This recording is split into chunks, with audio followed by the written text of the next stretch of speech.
you're offering these three for record purposes? Yes, Your Honor. Did you all, do you have any objections for record purposes? Your Honor, I'm not going to have any objection for record purposes. I do think that for purposes of the record, though, the contents of each of those needs to be separately marked and documented in the record as to where they're located. But I don't think that we need to do that at this point. But I will tell you... Well, let me ask a silly question. Is there in fact food items in the lunchbox? I think I didn't really look, but it looks like there's some material inside there. So do you really wish us to take that into evidence and allow that to decay inside the lunchbox? Your Honor, I'm not going to make it the proffer. I can only make a legal objection. Let's see what's in the lunchbox. There's no need to allow mold and mildew to grow in it. Mr. Hermish, you want to come up and see what's in the defendant's lunchbox? Oh, yeah. Could we not photograph the contents of the lunchbox? You all have had this in here for well over a year. Judge, I've already put in evidence of the photographs of the lunchbox, so the state has no objection to that. Well, do you intend to use that in front of the jury? We don't need to put the contents in it. And you've already photographed the contents, right? Your Honor, yes, as part of the state's exhibit, it's my belief that the lunchbox and everything were photographed on this car.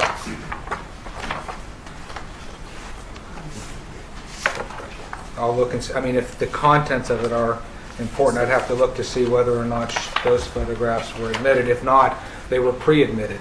So I will tell you this without a doubt. There are photographs that are admissible that show the contents of this. Well, I didn't think that they were relevant to show what her food was, so I may not have published it for the jury, but I can tell you the photographs are there. The state won't object. It doesn't matter if the state was inside that box. Okay. And then you asked that we mark and photograph the personal items of her backpack. There's Is probably there anything of relevance in the backpack? For the state, yes, Judge. In reviewing the contents of the backpack, there's a number of first aid items, including blood mitigation items, gauze, and so forth, that are still in pristine packaging. Clearly, it wouldn't have been used on September the 6th. Okay. So defense 74, 75, and 76 will be admitted for record purposes. Have you photographed the contents of the backpack? I don't believe the backpack's contents were photographed.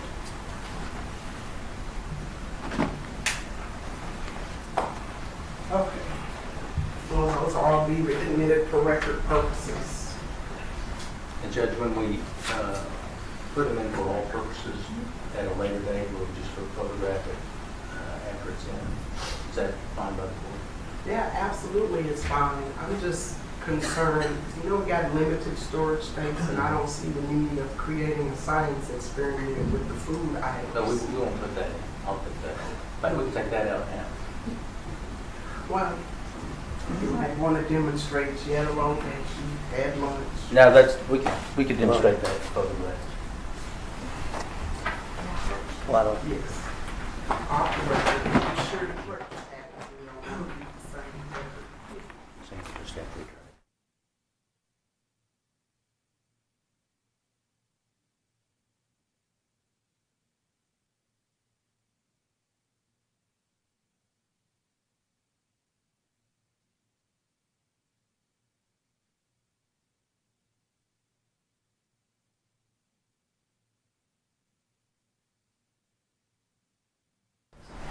Let me see if our guests are here. Well, listen.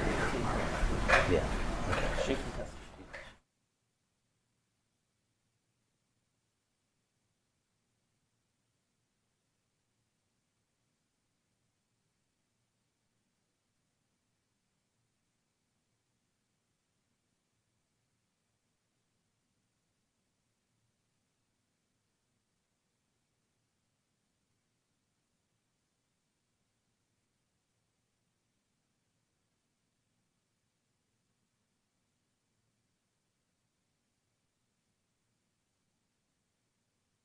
matter that Mr. Shook made us aware that he wanted to go into that we think it's inappropriate. Mr. Shook has indicated to us that he wants to elicit some testimony, I guess presumably from the defendant, about childhood interactions with police that made her want to go a certain way in life, or potentially other circumstances that happened to her in her childhood that may have led her towards becoming a police officer. They just have no relevance in whether or not she acted reasonably on the evening of September the 6th, 2018. I object that they're relevant. Even if the court, I don't know, even if the court should find it relevant, I don't see that the probative value of what her career aspirations might have been because of circumstances years before, I believe that that would be substantially outweighed by the prejudicial effect, because it would be purely seeking sympathy for the defendant and really no other truly legitimate probative value. Judge, Well, I'm in a loss as to I can tell you the brief questions I told him I would ask today. Just going into Ms. Guyger's background about why she wanted to be a police officer. Police officers had been summoned to her house when she was a child because of some domestic disputes with her parents. She said, I always felt safe when the officers came. I always remember that feeling, and they kind of started her down that road. And she wanted to be a police officer in her early age. So it's kind of background as to how that started. So I told them that's what I'd be doing, and they wanted to object. So that's the extent of the questions I was going to have. For this background on why she chose that profession.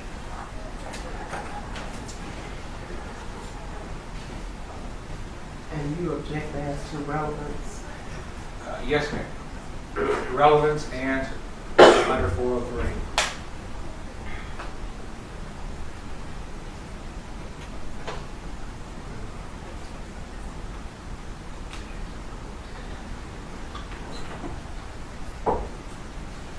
Okay. No one else. I don't know your order of witnesses. Will Ms. Guyger be first? Yes, sir. I'm going to sustain your objection as to the arrival of the police making someone feel safe. All right. I just go over that with the group.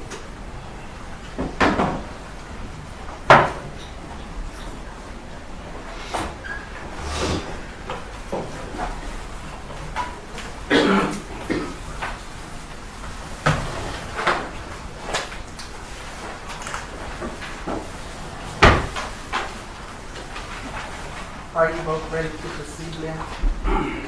Yes, ma'am.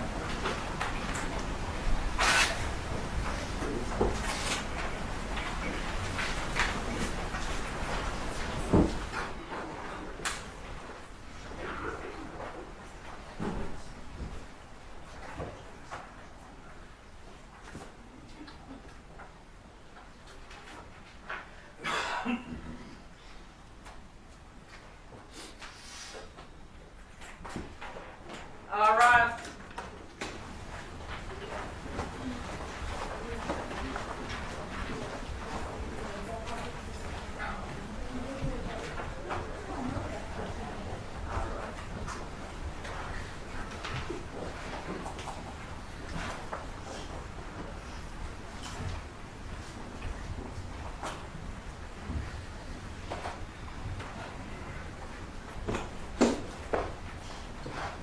You all may be seated.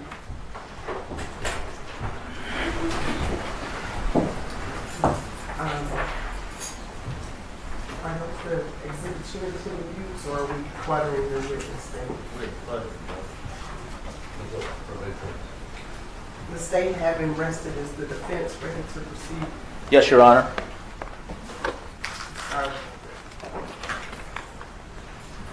You may call your first witness. This calls Amber Guyger.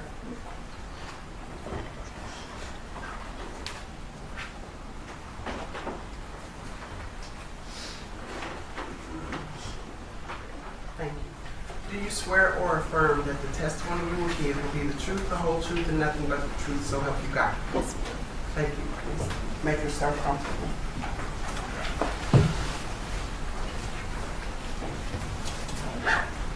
May I proceed, Your Honor? Yes, please.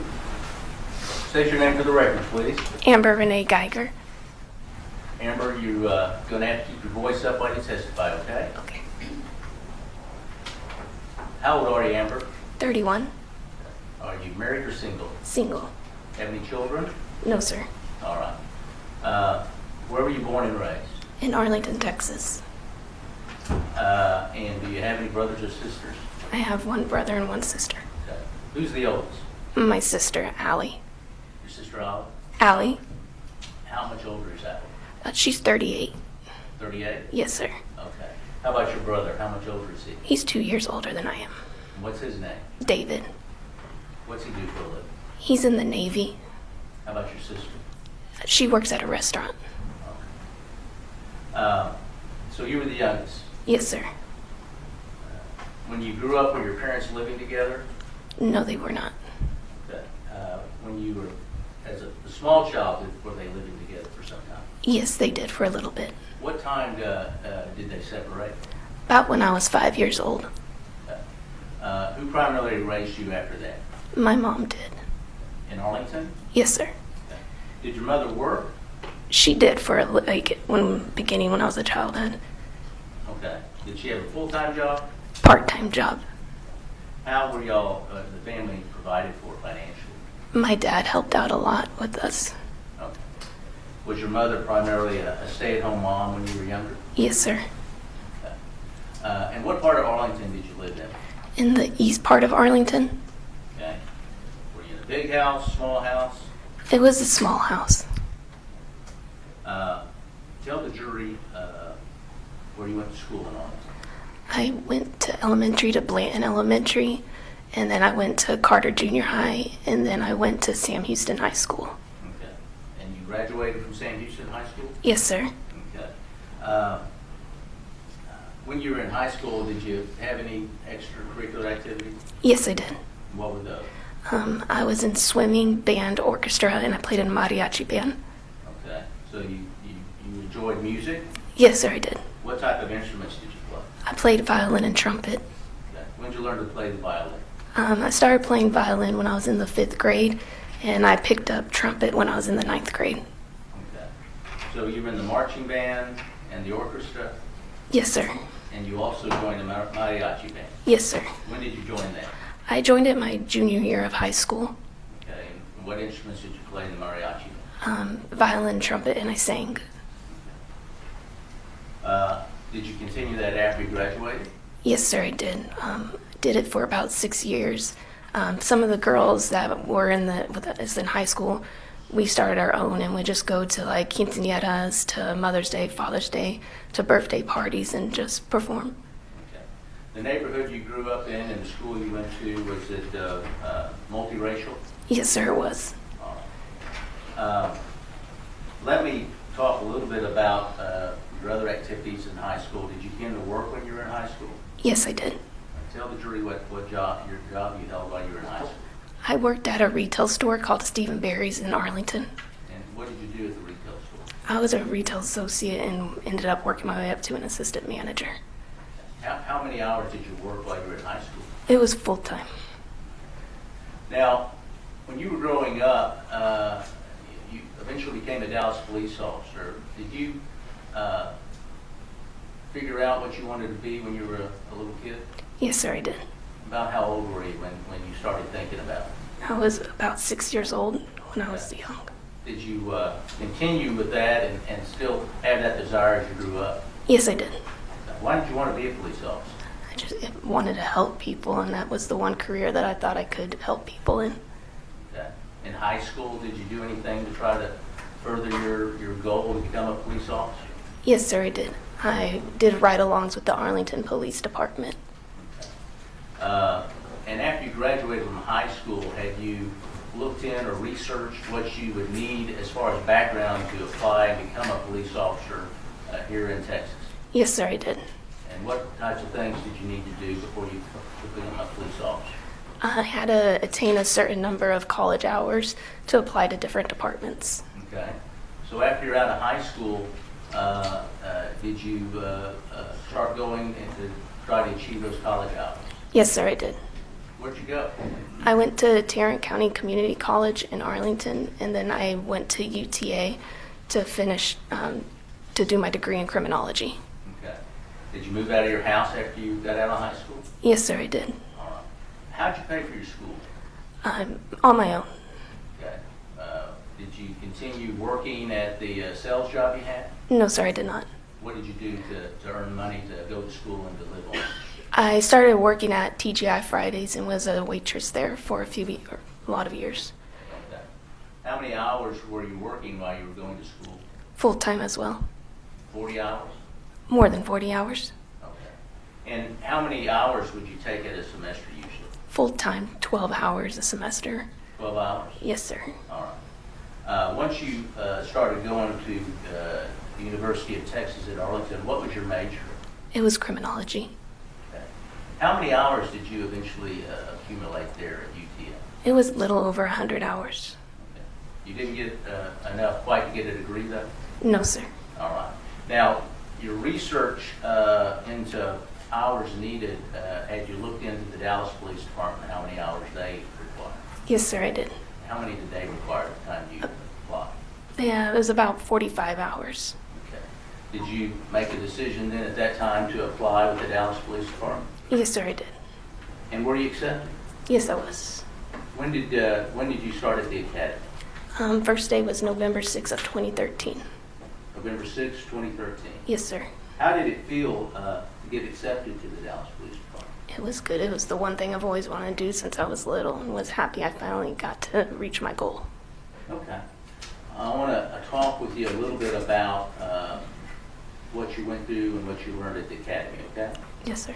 How long is the Dallas Police Academy? It's 8.5 months long, Okay. How many days a week do you attend the academy? Monday through Friday. How many hours? 40 hours. 40 hours a week? Yes, sir. All right. And how many classmates did you have in the academy? We started out with 46 recruits and ended up with 36 recruits. Okay. And what types of classes are you taking during the day at the academy? You're taking a lot of penal code, code of criminal procedure. You're learning how to do traffic stops, use of force. You go to the shooting range. So. Okay. Let me ask you a few questions about that. Were you trained when confronting a suspect who you may feel is dangerous on how to handle that situation? Judge, I don't object to the lady at this point. Studying phrase. State whether it's a fact or not that you had some training about whether you were trained in the area of handling a suspect who might be dangerous. Judge, I'm going to object to the form of the question for to state a particular matter. I request to be question and answer. Oh, go ahead. You can answer the question. Yes, we did. Tell us some of the things. Were you instructed on commands? Yes, sir. Okay. Tell the jury how you were instructed about commands. We did a lot of verbal commands, and the one command that was important is to always see the suspect's hands. Okay. And why did you need to see the suspect's hands? Why were you trained to learn that? The hands, if you can't see them, they're usually reaching for a weapon that's going to be used against us. Okay. So it's important to find those hands and see them. Yes, sir. Were you instructed on the type of command to give a person when you confronted them in that way? Yes, we were. And what was that command? And let me see your hands. Let me see your hands. Okay. Was that taught to you more than once? Yes, they drilled it into us. Okay. Did you receive any training regards to how close, if a suspect should get to you? Yes, we did. And what was that about? The closer the suspect would get to us, it would be a bad day for us. You never wanted anyone to get close to you. Okay. And did you successfully graduate from the academy? Yes, I did. How'd that make you feel to go to that graduation ceremony? I was happy. Were your family and friends there? Yes, they were. Okay. Now, the Dallas Police Department is divided up into different patrol divisions, is that right? Yes, sir. What, and when you graduate, are you assigned to a particular division when you come out as a rookie officer? Yes, sir, we were. Okay, where were you assigned? I was assigned to the Southeast Division. Okay. And by that description, that covers the southeast part of Dallas? Yes, sir. Is that a division that you wanted to be assigned to? Yes, it was. And why did you want to be in the Southeast Patrol Division? That's where we were always told where you could learn the most and grow the most as a police officer. You would see a different variety of crime, and it was just a place where you were always going to stay busy. You could never be bored there. Okay. And when you started as a patrol officer, are you put out on your own right away, or is there some further training? There's some training you have to go through. What type of training is that? We have to ride, it's 3 phases, phase 1, phase 2, and phase 3. Each phase lasts about 6 weeks long, and we ride with a trainer. Okay. And it's how many weeks long with each one? 6 weeks. Okay. Did you successfully make it through that type of training? Yes, I did. And after that, are you released on your own to patrol by yourself, or is there some further training? There's a little more further training. We have to ride around with a little T partner, which is a more experienced officer. Okay. And you made it through that? Yes, sir. After that, you were a regular patrol officer with the Dallas Police Department. Yes, sir, I was. And what types of duties do you have as a patrol officer? We respond to calls mainly and just patrol the area. Okay. How long did you do that? I did it for a few years. Okay. Did you find that type of police work rewarding, or as rewarding as you thought it'd be? Yes, sir, I did. At some point in your career, did you want to move up to another section in the police department? Yes, I did. And what was that? It was our CRT, and it stands for Crime Reduction Team. Okay. Does each division, geographic or headquarters, like Southeast, Southwest, do they all have their own CRT team? Yes, sir, they do. Have you seen and know some of the officers that work in the Southeast CRT team? I didn't know any at the time when I applied. Okay. Tell the jury what the application process is about. We put in an application, and once we had to go through an interview process in front of a couple of sergeants. They just go through a lot of scenarios and questions and what we would do in those instances. Were you accepted to the CRT team? Yes, I was. And when was that? That was in the beginning of January of 2017. Okay. How many officers were in the CRT team with the section you were in? There were 5. And were you the only female officer? Yes, sir, I was. And what types of things does the CRT team do? We focus primarily on drug complaints that we receive from citizens. We also create our own investigations, and just we would assist DEA, a lot of FBI, and if they needed help apprehending a wanted felon. And how is that different from a regular patrol officer? We don't respond to as many calls as a regular patrol officer would. It's more self-initiated activity.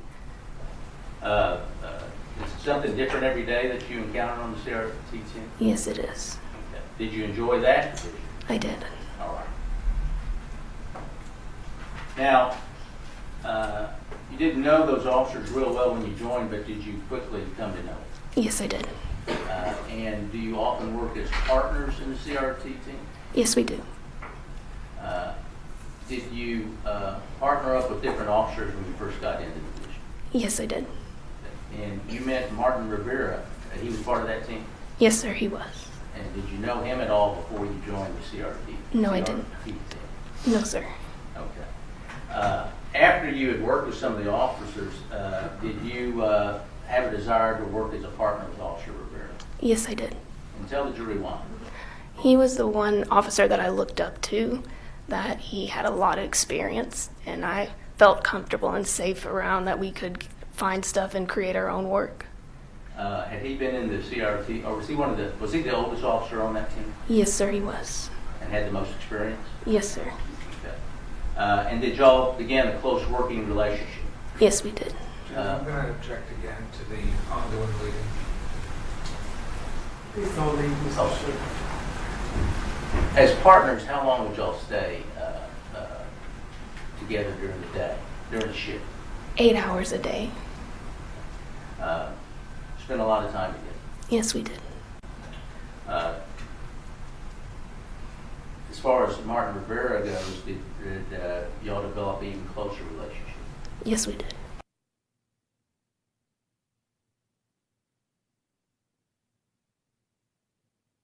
Did that develop into a sexual relationship? Yes, it did.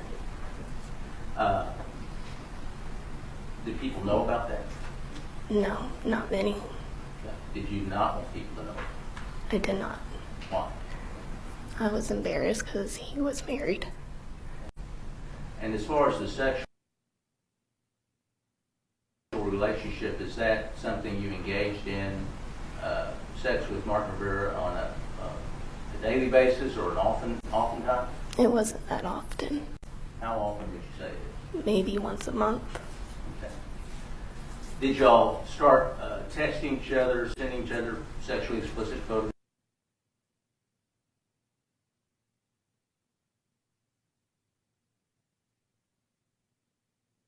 That's that sort of thing. Yes, we did. Did that become a routine habit between the two of you? Yes, it How long did that part of the relationship, the sexual relationship, last? a year at the most.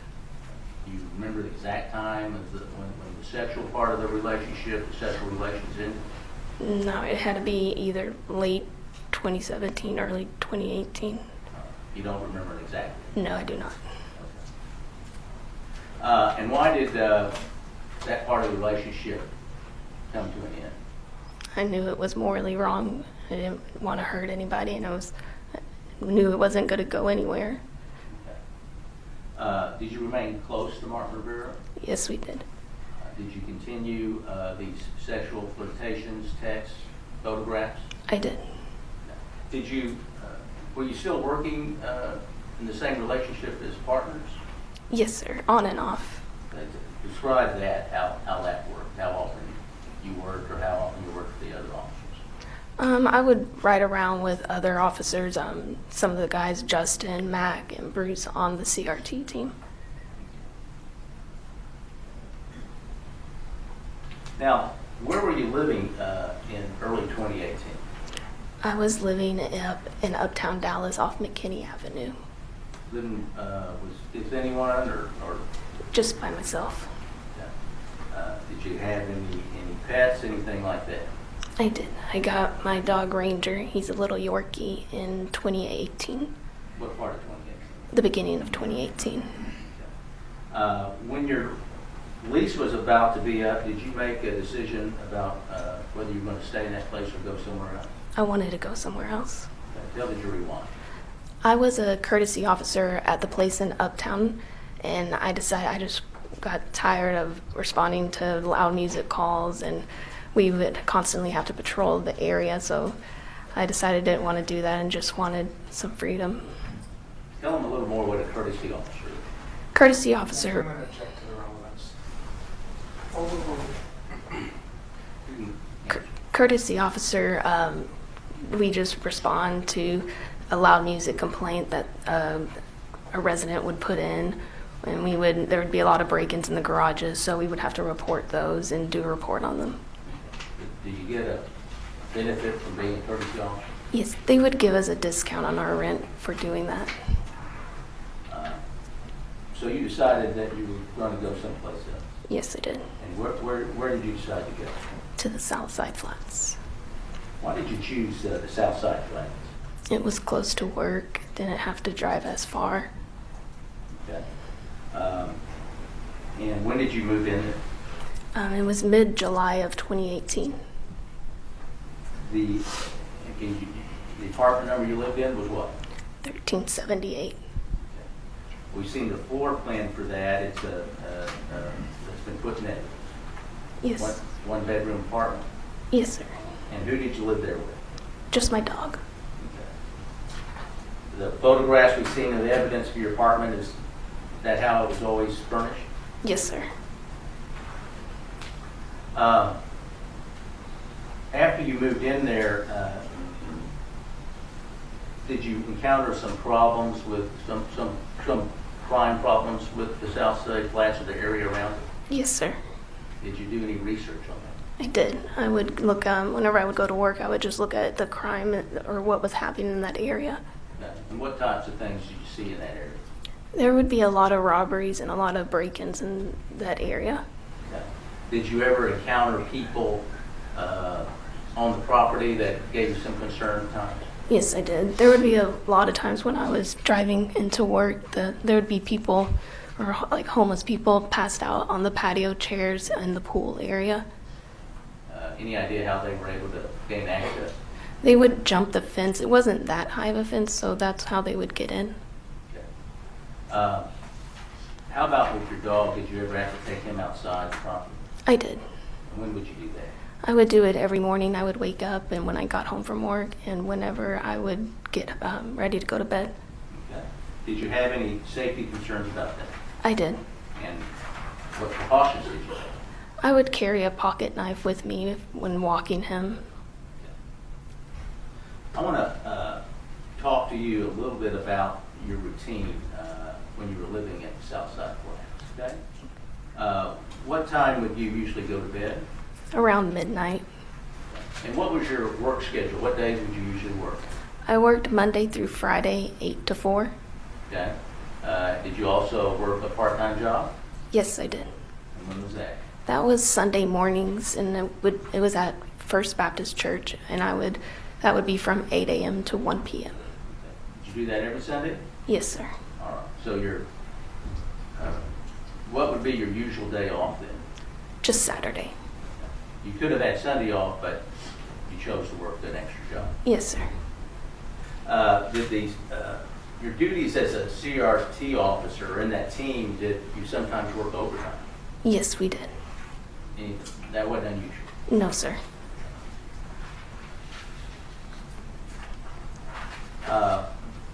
If you weren't working overtime, what time would you usually get home to the South Side? It would be around late 4 o'clock, almost maybe at the latest 4:45. Okay. Did you have anything specific you like to do in the evening when you got home? Yes, I did. What's that? I always liked to go work out. Okay. Why did you like to work out? It relieved a lot of stress. You see a lot of stuff that you don't want to see on a daily basis, and that was my way of relieving that stress and trying to feel normal. Is that what you did on a daily basis, work out? Yes, sir, I did. How about if you worked overtime, long hours? I would still go work out. That was your regular routine? Yes.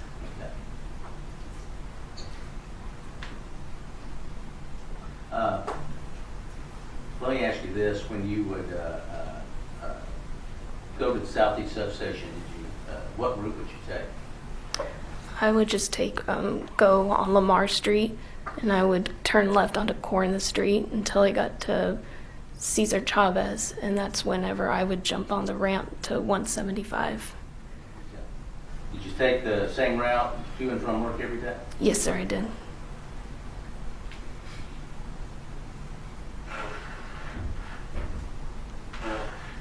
Where would you park in the South Side Flats?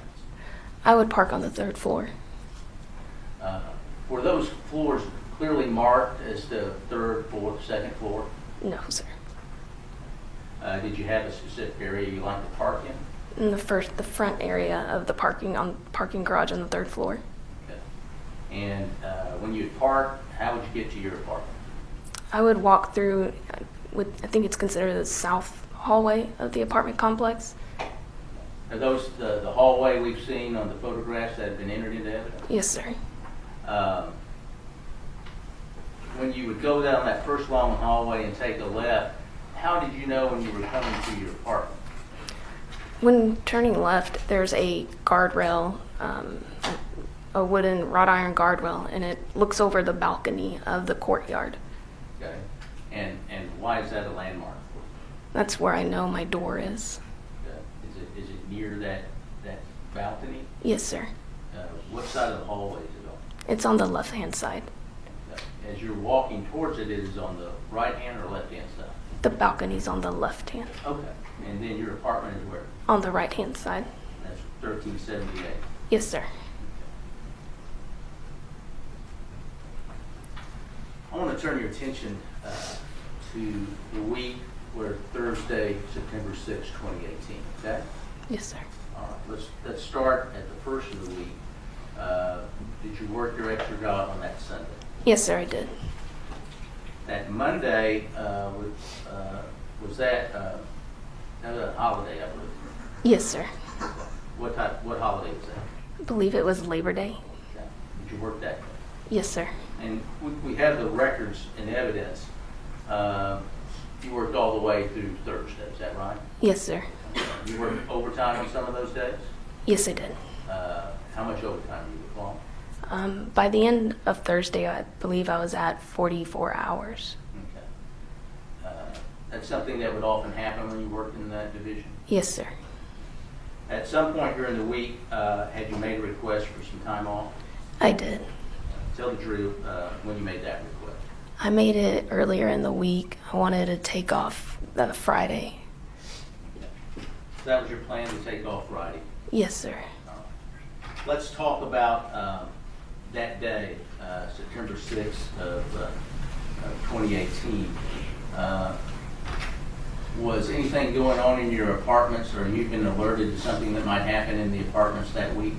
Yes, the apartment complex sent out an email that they were doing a moisture inspection that whole week, and we wouldn't know when they would come. They would just come between the hours or 8 to 4 or 8 to 5. Okay. During the day? Yes, sir. Did you, did that concern you about your little dog Ranger? Yes, it did. Okay. What were your concerns about that? I didn't want the maintenance, or whenever the maintenance man, Ranger likes to roam around, and I didn't want him to open the door and let Ranger out. Okay. So what did you do with Ranger? I took him to my mom's. Where does your mom live? She lives in Arlington. When did you take the Ranger to your mother's? That previous Sunday. Okay.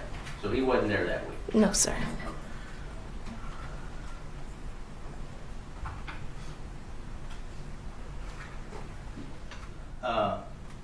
On that morning of September 6th, what time did you wake up? At 5:30. And let me ask you, you told us earlier you go to bed usually at what time? Around midnight. Okay. Do you always go to sleep right away? No. Do you have trouble doing that sometimes? Yes, sir. Every night, or how long? It varies. So it's not every night. It could be 2 or 3 nights a week. Okay.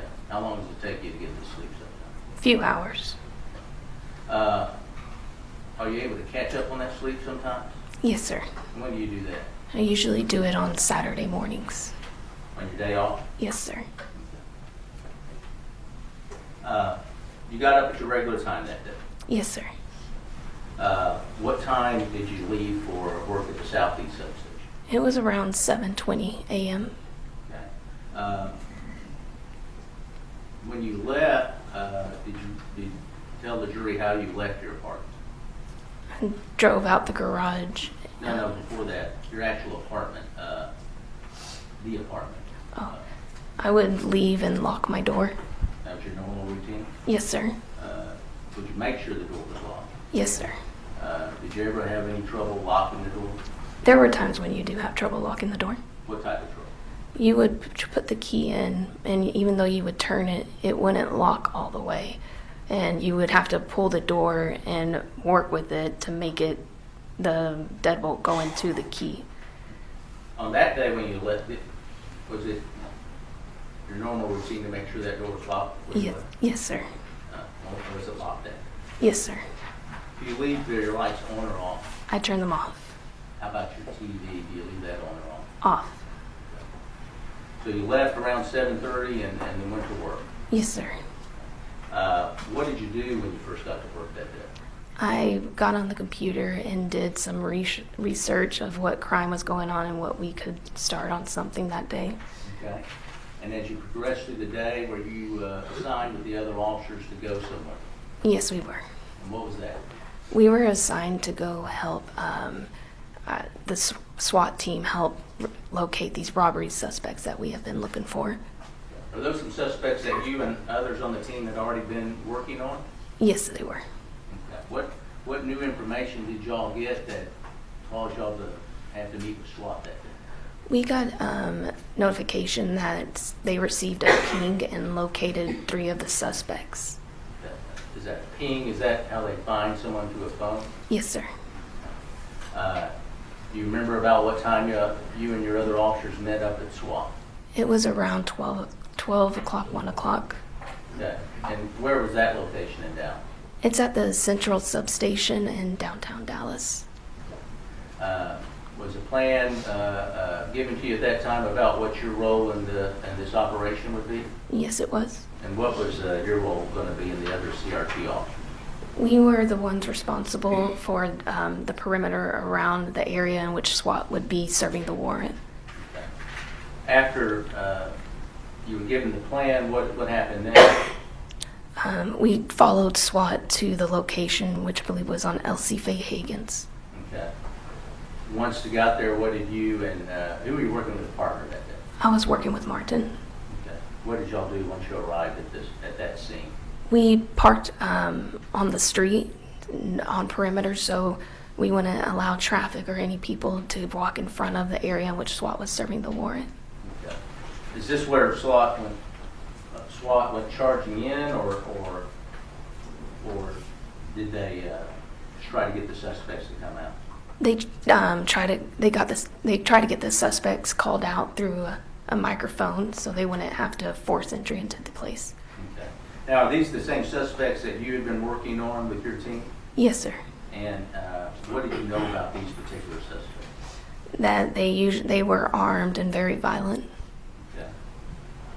Even though when you say perimeter, how close were you to the actual house where SWAT is from? It was about maybe 30 feet away. It wasn't that far. Okay. Were you near the corner there? The corner. Okay. So are you and Officer Rivera and the other CRT members just kind of standing around, or is it a tense situation at that point in time? It's a tense situation at that point. Why is that? Usually whenever SWAT, the person runs out of the house, we're the ones responsible for running after the suspects. Okay. Did everything go pretty smoothly that day? Yes, it did. Did the suspects come out right away? No, it took them an hour or more for them to come out. Okay. Did SWAT have to use something to get the suspects out? Yes, they had to use tear gas to get the suspects out. Okay.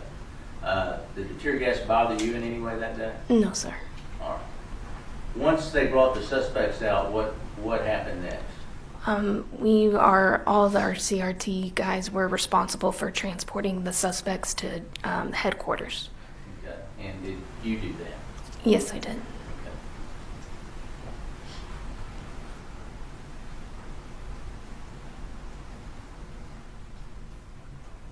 Oh yeah.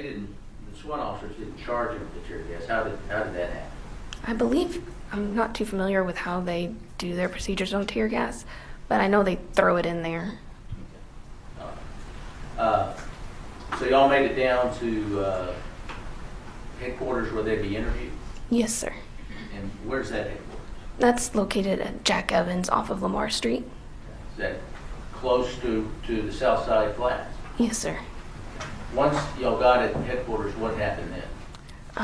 We put all 3 of the robbery suspects inside a room and waited for them to be interviewed by our robbery detectives. That take some time? Yes, sir. Yeah. At some point, did some of the officers on the team leave? Yes, they did. Who left? My partner Martin did. Do you remember about what time he left? About 5:30-ish or 6. Do you know where he was going? Yes, I did. Where was he going? He was going to go to a Boy Scout meeting for his kids. Oh. Any of the other members of the team leave also, at some other time? Yes, they did. Who was that? It was Bruce. He left. Okay. Why did he leave? He had to go to an extra job that night. Okay. So, as you were waiting on the suspects to be interviewed, that's a little bit of downtime for you, is that right? Yes, sir. Okay. Did y'all eventually get something to eat that evening? Yes, sir. Where did you get something to eat? One of the guys on the team and I, we walked down to Zalat Pizza. It was right in near headquarters. Did you bring that back for everyone? Yes, sir. All right. At some point in time, then, did you were you asked to transport those prisoners over to Lucera jail? Yes, we were. Okay. Now, we've seen in the evidence that after Martin Rivera left, close to 6 p.m., did he send you a text message? Yes, he did. Okay, that's the one I think where it says, "What time can I come over?" Yes. And then you responded to it correctly, Yes, sir, I did. and you said you can come over. I forget what you used on there, but it was a sexual connotation, correct? Yes, sir. All right. Is this the type of text y'all often sent to each other? Yes, it was. Was there ever a real plan for Martin Rivera to come over that night? No, there was not. Had he ever been over to the South Side place? No, he has not ever been there. Did you even know if he knew you lived in the South Side I place? had no idea if he even knew I lived there. But that's the type of banner y'all would send each other during the day? Yes, sir. Okay. Later, when you were down at Lucera, did he contact you again? Yes, he did. And what did he want to know? Or did he do that by text or phone call? He did it. He texted me that night. What did he want to know at that time? He just wanted to know how everything was going. Okay. Anything unusual about that? No, sir. All right. And then what time did you leave Lucera jail approximately? It was about 8:40-ish, close to 9. Okay. Around that time, I think the jury has seen that Martin Rivera sent you a photograph. Yes, he did. Was that sexually suggestive photograph? Yes, it was. And Drove around to each of our cars to put our equipment up. And then I went to dock my body camera and filled out the paperwork for what we did for that night or day. okay.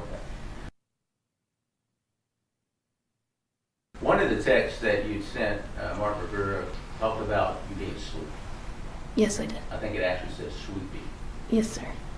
Is that how you felt that day? Yes, I was tired by the end. Okay. As you were walking to your vehicle, and what kind of car do you drive? A white Dodge pickup. Okay. As you were walking to your Dodge pickup, had there been some more communication with Martin Rivera via text? Yes, there was. What was that about? We were just I believe it was just still what was going on with the day, but eventually called me. Okay. And you had sent him a photograph also, is that right? Yes, I did. And it said, I believe in the text, "Want to touch." Yes, it did. All right. More of the stuff you would do on a daily basis with him? Yes, sir.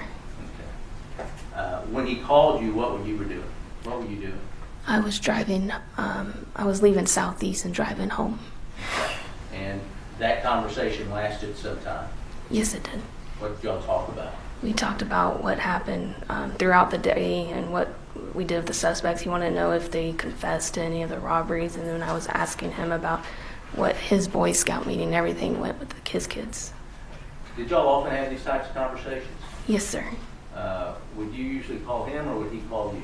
He would call me. And what generally would he be doing when he called? Usually he would just be leaving the gym or a store. Okay. And y'all just have casual conversations? Yes, sir. Okay. Did you call him often? No, I did not. Why not? I knew it was wrong, and I never knew where he was at, so he always called me. He's married? Yes. All right.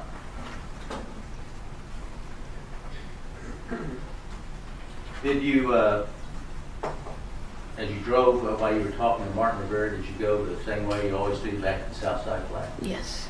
Anything unusual happened during that drive? No, it did not. Okay. As you got back to the Southside Flats, we've seen some photographs and video of your truck going in. Do you recall that's how you made entry? Yes. You didn't actually have to use a fob or card or anything like that? No. I had a gate opener to get in, But you were on the phone with Martin Rivera when you drove in? yes, sir. Tell the jury where you went in your truck. I went up to the 3rd floor to park my truck. You now know you weren't on the third floor, Yes, but you believe you were. I believed I was. Okay. Did you ever pull off anywhere to continue a conversation before you parked on what you believe is the third floor? No, I did not. Was the parking lot pretty full? Yes. Is there any place to pull off besides into a parking space? No, there is not. And you drove up to what you believe was the third floor? Yes, I did. And how'd you park? I backed my truck in. Okay. Was that your normal procedure, how you park? Yes, it was. Once you parked, did you get off the phone or did the conversation continue? I stayed on the phone for a few minutes after I backed my truck in. What did you feel when you parked? Where did you park at in the parking lot, on the third floor? I parked on there in front of the doorway I would always go in. I kept thinking I got so lucky to park somewhere close. I didn't have to carry all my equipment around or far. Okay. So you concluded the phone call, and you have equipment that you carry in every day? Yes, sir. Okay. Do you take that equipment home, ever leave it at work, or is it something you have to bring home? It's something I always bring home. Okay. What kind of equipment is that? It's usually my lunchbox, my backpack, and my heavy vest. Okay. Got me out, bro. Yes.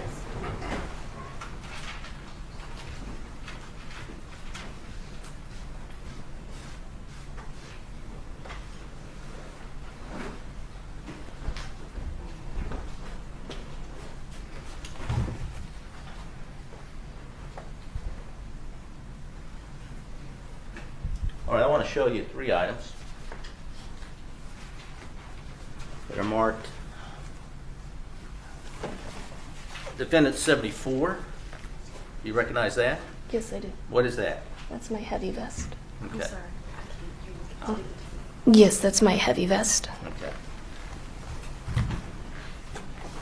Defendant 75 That's my lunchbox, and Defendant 76. and that's my backpack. Okay. These are the items that you had in the car? Yes. Okay. We'll offer defendants 74, 75, and 76 with the understanding that we'll remove the contents of defendant 75, Judge. Yeah, I'll admit it. Now, let me show you 74 again. You say this is your, what you call a heavy vest? Yes, sir. Okay. Tell the jury what you mean by heavy vest. Heavy vest is what's going to stop a rifle round. It's more durable than a regular vest that goes under us, but you still have to put it on over your uniform as well. And when do you wear this? Usually we wear it if we're serving a warrant or if we get go to a call where we know the suspect has a high powerful gun or just even a regular gun. Okay. Had you been wearing it this day? Yes, I have. Did you wear it all day? No, I did not. What time of the day did you wear it? I believe I wore it during the first part, but I can't really remember. When I you know were I out had- at the, with SWAT? Yes, I believe. No, I didn't because I had my body camera on with SWAT. Okay. Then 76, what is this? It's my backpack. Okay. And you carry stuff you may use at work in this? Yes, Where do you usually store that? that's usually in the trunk of our car. Okay. Then 75, is that just your lunch? Yes.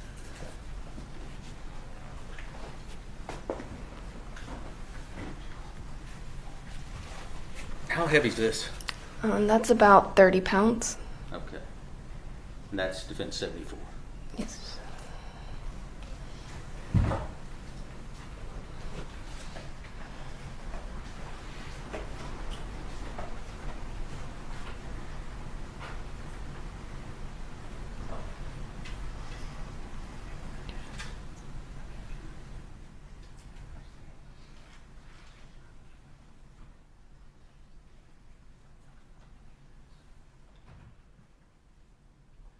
Okay,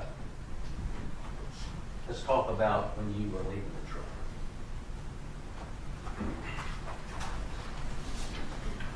I want to show you it's States 175. Is that your truck parked, where you parked when you were finishing your phone call with Martin Rivera? Yes, it was. You believe you were on the 3rd floor at that time? Yes, I did. Is this the viewpoint you would have had once you got out of the truck and closed your door? Yes, it is.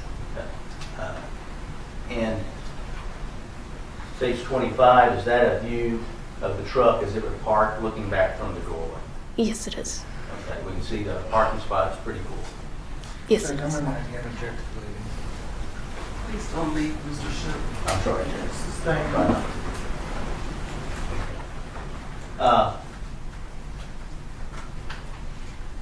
Once you got out of the truck, what did you do with your equipment? I carried it with me. Okay. Tell the jury how you usually carry the equipment. I always carry my equipment in my left arm. Okay. Why is that? We're always taught to keep your gun side hand empty at all times. Okay. So it's your normal routine to carry all that equipment in your left hand. Yes, sir. As you got out and started to go to your apartment, can you tell the jury what path you took? I went directly down that path, down the hallway. Okay. Are there any markings, or can you point out any markings that you can see there near the doorway or on the columns? No, sir. Is that how it appeared on that day? Yes, sir. Okay. As you near the doorway, is it your habit to look around at the roof lines, the skyline, anything like that? No, it is not. Do you remember how you entered that door? I just- Did you it was- need a key or anything? I didn't need a key. States 88, is that a photograph of the hallway? Yes, it is.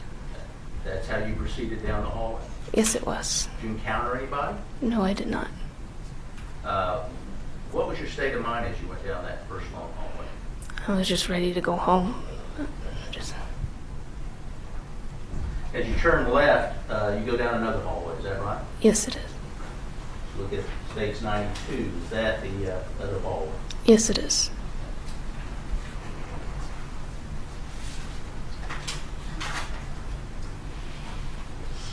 And States 93, is that getting closer down the hallway? Yes, it is. Let me go back to 92 for a second. You said, talking about knowing where your apartment is, can you see on the photograph the area where that courtyard is? Yes, it's on the left-hand side. Okay.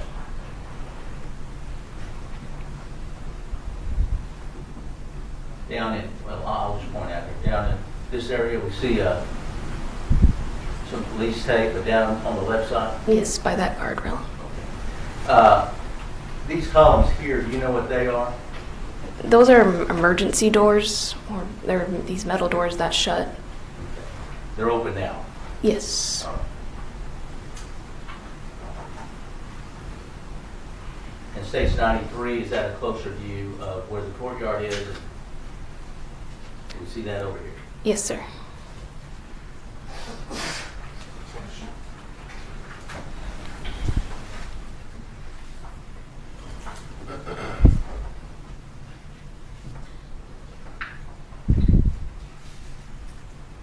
Now, Amber, let me ask you, what's your normal routine when you get to your apartment, how you open that apartment? I just pull out my keys and put it in the keyhole. Okay? And when you put it in the keyhole, what happens? Usually you put it in, a light will turn, it will be either green or red, and you turn it to the left to unlock it. Okay. I'll show you States 98. Does that show the area of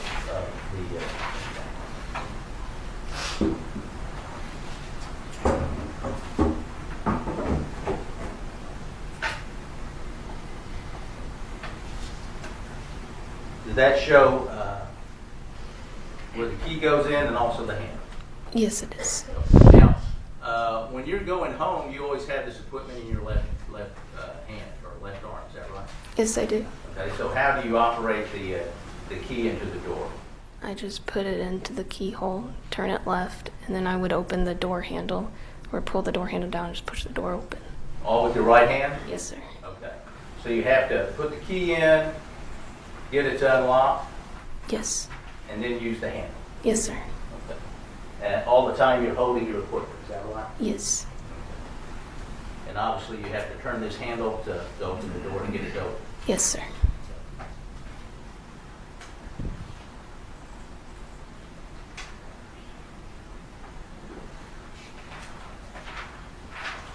I want to show you another photo marked defense 63. Do you see that?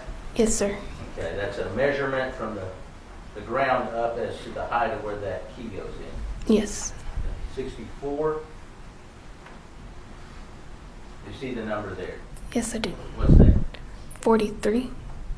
Okay. And 42, where the actual key looks like it goes in? Yes, sir.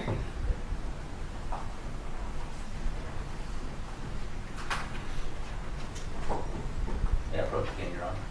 Yes.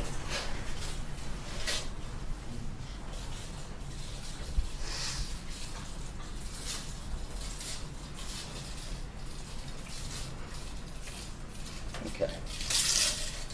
Could you sit down for a moment, please? And you're wearing flats this time, right? Yes, sir. Now, your work boots, would they have been made you a little bit taller? A little bit, yes. How tall are you? We can hear you. I'm gonna have You to gotta keep your voice speak up, up Miss Guyger. since we're away from the mic. 5'3". Can you hear that? Yes, sir. All right. 5'3"? Okay. So you would have been a little bit taller that day. Yes, sir. All right. We've got the tape here up to 42 inches. Can you just stand up next to that, put your back to the wall so we can see where that strikes you on your body? Okay. Is that the height you had to use to put the key into the keyhole? Yes, sir. All right. Go ahead.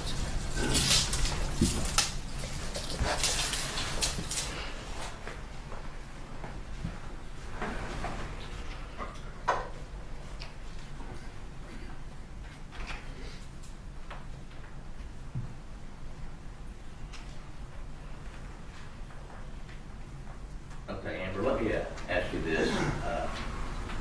In your life, have you had to drive in a car, try to avoid an accident or in a collision, ever had that situation of being perfectly calm and then going to a very excited state? Yes, I have.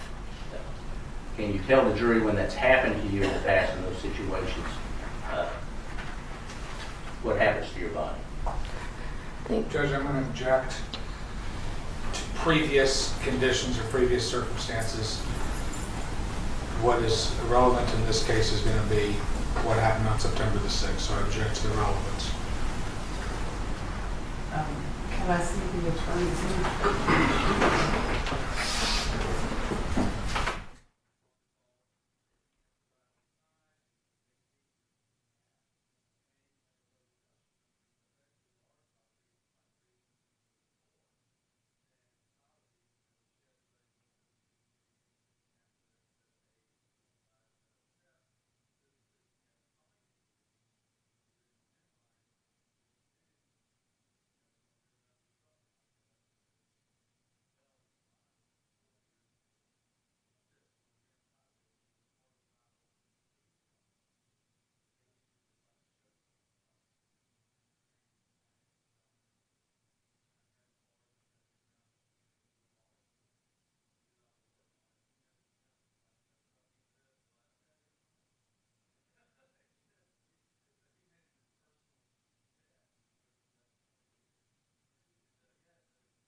Okay, Amber? Yes. You've told us about how you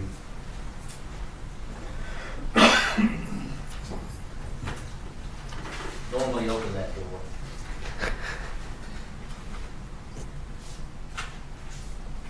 But it didn't happen that way, did it, that day?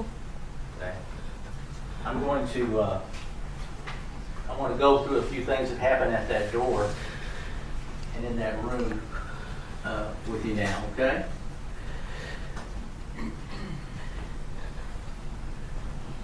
Yes, sir. And I'll push you.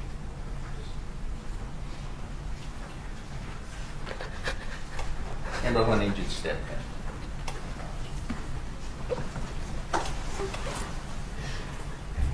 Okay.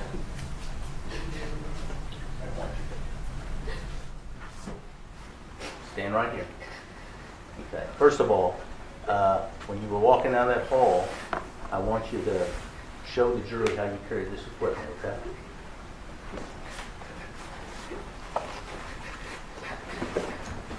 Your Honor, could the, and you take it right. No, keep going. I want to tell you that. Johnson, please retire to court. All right.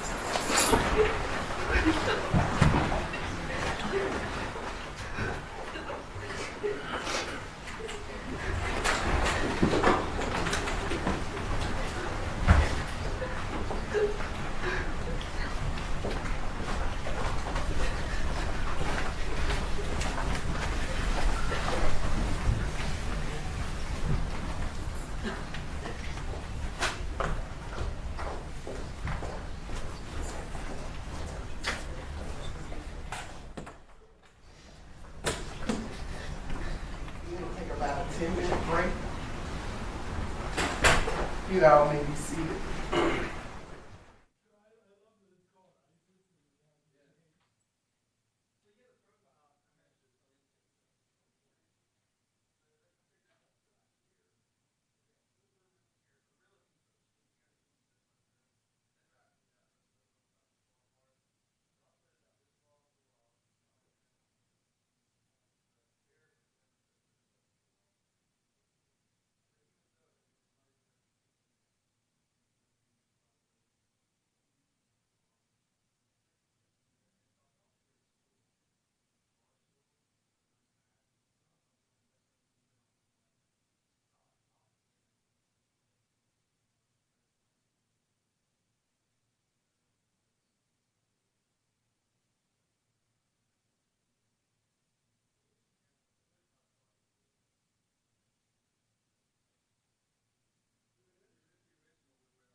You want me to have on stand or what this judge?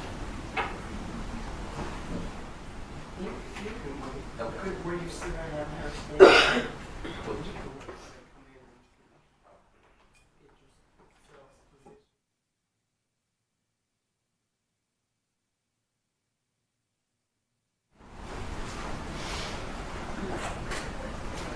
All right.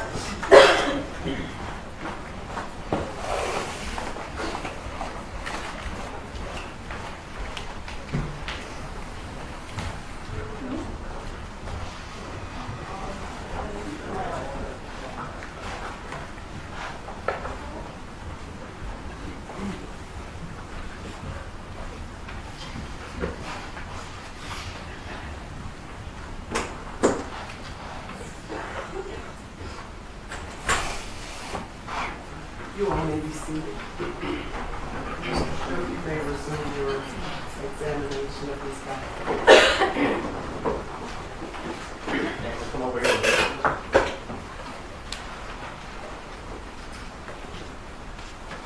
stand right here. Okay? Now, we're going to pretend the door is in this area, okay? Kind of facing this way. I want first to put this equipment on your arm like you were when you're carrying it down the hallway and you came to the door. Okay. I'm sorry, I didn't. Oh, I want you to position the equipment on your body the way you had it when you were walking down the hallway and came to the door. Can you bend the microphone in your direction, Mr. Shook? Thank you. Turn around here. I'm going to caution you to keep your voice up, okay? All right. First, Judge, I want to offer two exhibits, Defense 77, 78, which are still photos from the state's video 51. No objection. They're both admitted.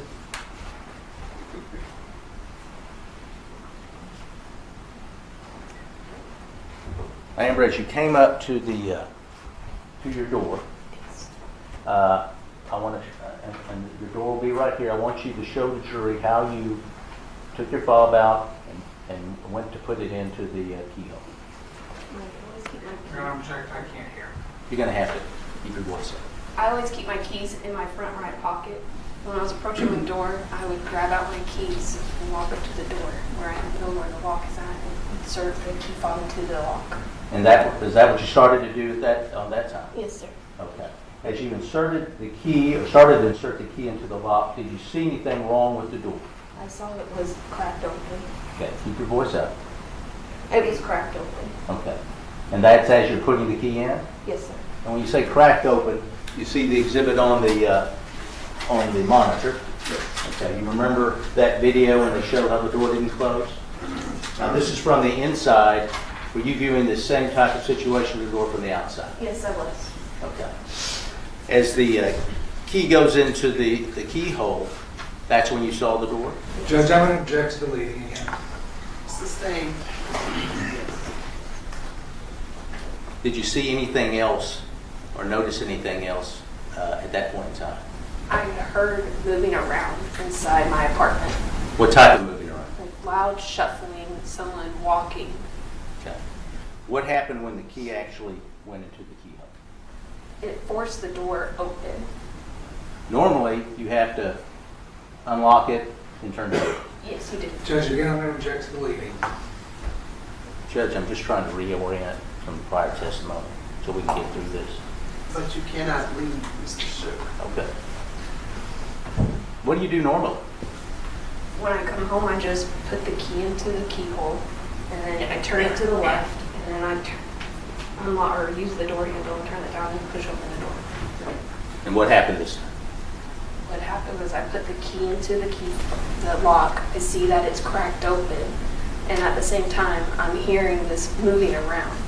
But me putting the key fob into the lock is pushing the door open, and everything's happening all at once. Okay, let me ask you that. We're breaking this down, but how fast can you tell the jury this is happening? Less than 2 seconds. The motions of me doing all this is less than 2 seconds.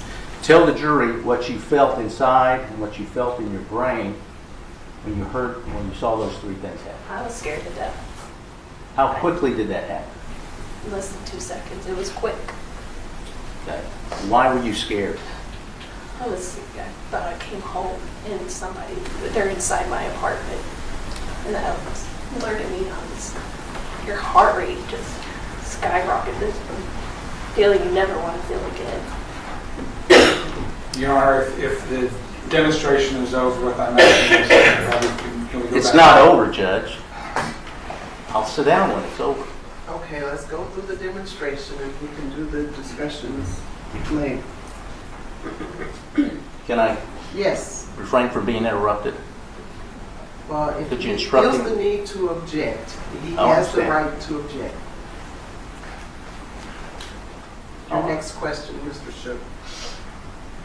Now that, as you were telling the jury what you were feeling, I think you were saying something about what you were feeling in your chest. I compare it to being into a car wreck. right before you hit that car, you literally just, everything freezes up inside your body. You don't know what's going to happen next. It's just fear, pure fear inside of you. Was there a light on inside your apartment? No, Or what you believe was your apartment? no, there was none. As that door began to open, what were you looking for? What was going through your mind? My cat, since I knew somebody was moving around inside my apartment, I wanted just to find that threat. Okay. What were you feeling with that Fear, threat? scared as crap. Okay. As the door opened, did you see anything in your apartment? Yes, I did. That's whenever, directly in the middle towards the window, is when I saw this silhouette figure standing back there. I'm sorry, I can't hear you. Silence. Repeat that again, please, in a louder voice. Whenever I fully opened the door, I saw this silhouette figure standing in the back middle of the apartment by the window. You're saying figure? Yes. Okay. As you were open, and how did the door get fully open? I used my left arm to fully open it. And at that time, that's whenever I'm drawing my service weapon out. All at the same time? Yes, sir. Okay. When you saw that figure, or silhouette of a figure at the back, did you do anything? Yes. That's whenever I pulled my gun out and I yelled at him. It's like, let me see your hands, let me see your hands. What was the figure doing? It moving around. Okay. Did that cause you some concern? Yes. Why is that? I couldn't see his hands. How fast does this happen? Real fast. It's seconds. Okay. Are you still holding your equipment? Yes, I am. How's the door staying open? I'm using my equipment to prop it open because those doors are heavy. Okay. What did the figure do after you said, let me see your hands? He started coming towards me Okay. How fast was he coming towards you? at a fast-paced walk. Wasn't running? Wasn't running. All right. When you saw him coming towards you, what was going through your mind? I thought that he was coming at me. Since I couldn't see his hands, he was going to kill me.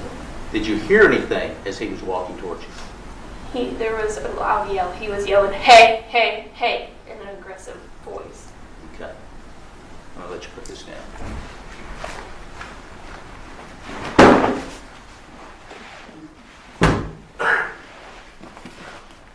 Now, first I want to put you over here. You said you saw this figure against the wall and he was moving around. Yes. Can you just demonstrate for us the manner in which you saw the figure moving He around? was just moving around, just pacing back and forth. Okay. And that's what you saw when you opened the door? Yes, I did.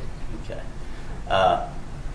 And then you described what the commands you told it? Yes.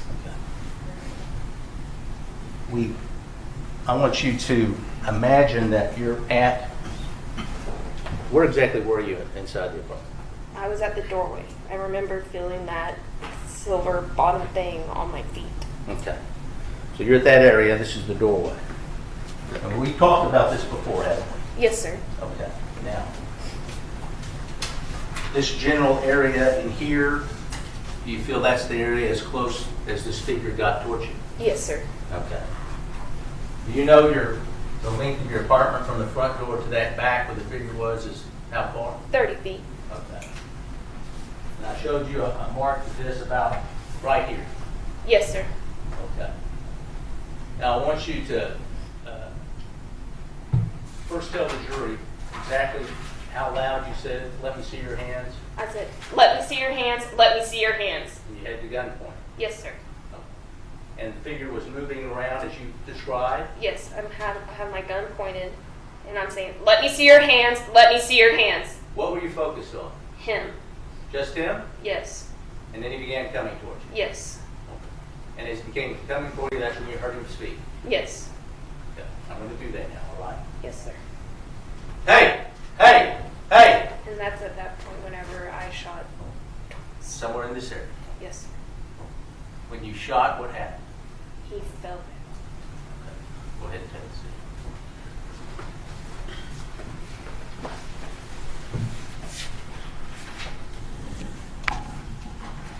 And why did you shoot Andrew?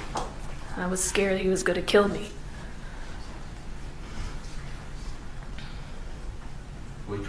that, you've broken that down.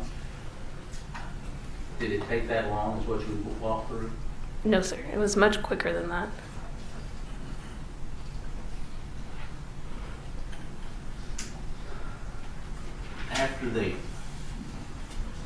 When you saw the figure, could you tell man, woman, anything like that? In the back of the room, no, you could not see who it was. All right. After you fired those shots, what's the next thing that you did? I walked fully inside the apartment. I still had my gun outside since I didn't even, at that point, I didn't know if he was armed. It wasn't to that point when I got to the counter area when everything started realizing that this wasn't my apartment. What did you start noticing? I started noticing the ottoman in the middle of the floor. Okay. Now, could you see any light in the apartment at this time? I finally saw that there was the TV light was on. Is that the first time you noticed that? Yes, it was. Prior to that, where had your complete attention been? On the threat, on the person that I thought was inside my apartment. As you saw the ottoman and you moved closer to this person laying on the ground, what's the next thing you saw or felt? What do you mean? As you're getting closer, what was going through your mind? As I was getting close, that's when it started hitting me that this guy, I have no idea who he is. And that's when everything it started to spin. I was confused, and that's when I dialed 911. Okay. Where were you when you started to dial 911? I was kneeling down next to him. Okay. Did you know what had happened or starting to process what happened when you knelt down next to him? Yes, I started. I knew I had shot him. I wasn't sure where he was hit on his body. I started doing some compressions with my left hand. What were you doing with your right hand? I was on the phone with 911. Is that when we first hear the 911 when the operator picks up? Yes, sir. You were trying to do a compression with your left hand. Yes. Had you ever done CPR before? No, I have not. Did you do that very long? No, I did not. What caused you to stop? What caused you to stop doing CPR when you were on 911? Dispatcher asked me where I was at. I had no idea where I was at. I had to get up and go outside and look at what apartment number I was. And that's what we hear on the 911 tape when you finally find the number? Yes, sir. How did you do that? I stepped outside and just looked up, and that's when I saw I was in 1478. And did you tell the operator that at that time? Yes. And then what did you do next? I went back to Mr. John. Okay. Do you remember turning on the light? No, I have no idea what part. I had so many thoughts racing through my head. I turned on the light. I have no idea when I turned that light on. Did that happen after the shooting? Yes, it did. Do you know that for a fact? Yes, I do. As you went back in, where did you go next? I went to sit by Mr. John. Okay. Did you start trying to do a compression at all after that? I started to do a sternum rub on him. Okay. What's a sternum rub? I've seen a lot of paramedics do a sternum rub. A sternum rub is usually you use like your fist and you rub the sternum of someone's chest. Usually that wakes up a lot of people who are unconscious and it hurts. Okay. Why did you want to do that? I wanted him to keep breathing. There wasn't the state he was in. I knew it wasn't good. It wasn't good. Was he conscious at all? Could you tell? He was a little conscious. Okay. We hear things from time to time on the 911 of "Stay with me, bud," things like that. What are you doing when we hear those things? Do you know? I'm doing the sternum rub on him. I'm rubbing his chest, just trying to keep him there. I want to play that 911 tape for you again, and then I'll have some questions for you, okay? Yes, sir.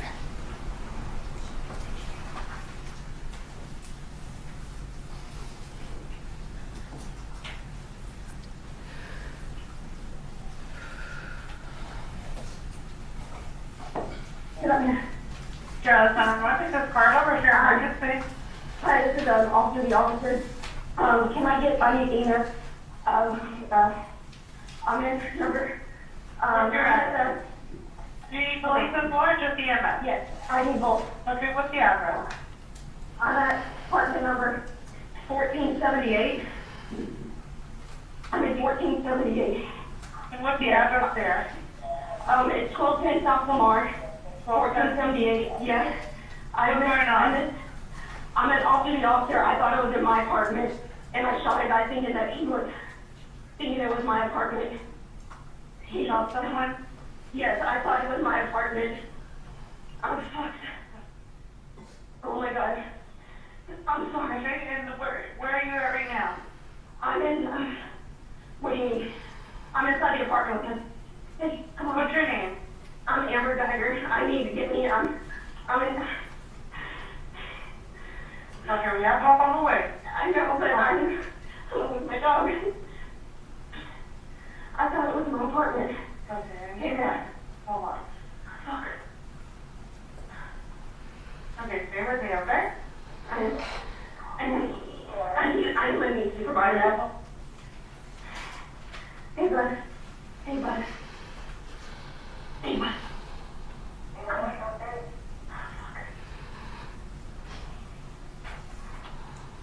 I thought it was my apartment. I understand. We don't help I on the thought it was way. my apartment. Come on. Hurry, please. We're on our way. I thought it was my apartment. I thought it was my apartment. I was sworn apart on the third floor. Okay, just fine. No. I thought it was my apartment. I thought it was my apartment. I thought it was my apartment. I thought it was my apartment. And then what's the gate code there? I don't know. You don't know?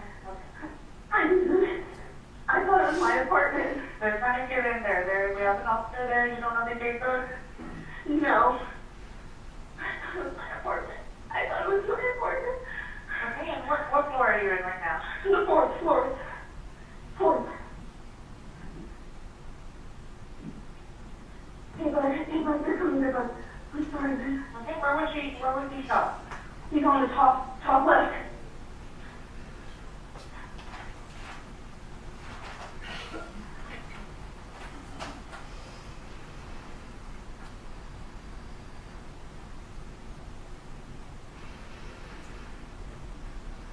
Okay, you're with Dallas PD, right? Yes.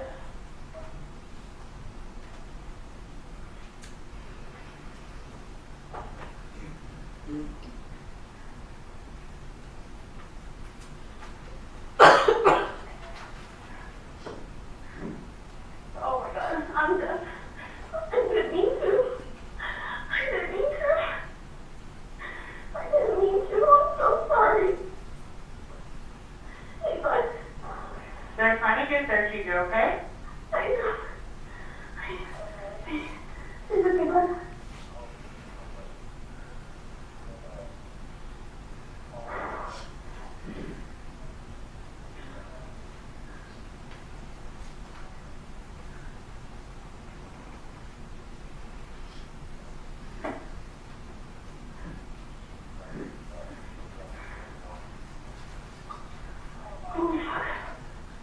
They're already there.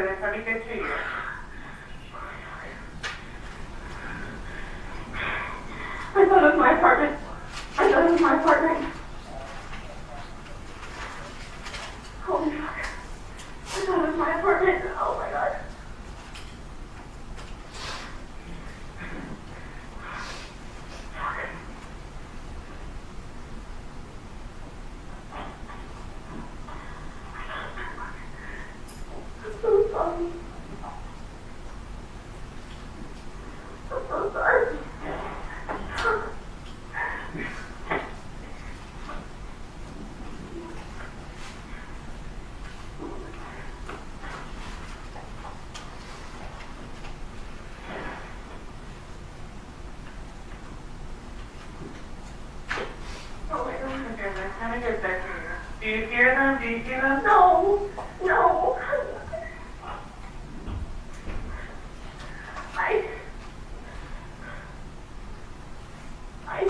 How the fuck did I put that?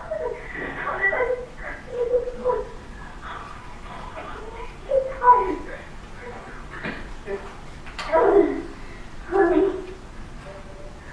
Over here. Okay, go ahead and talk to me. No, it's me. I'm off duty. I thought they were in my apartment. I thought this was my floor.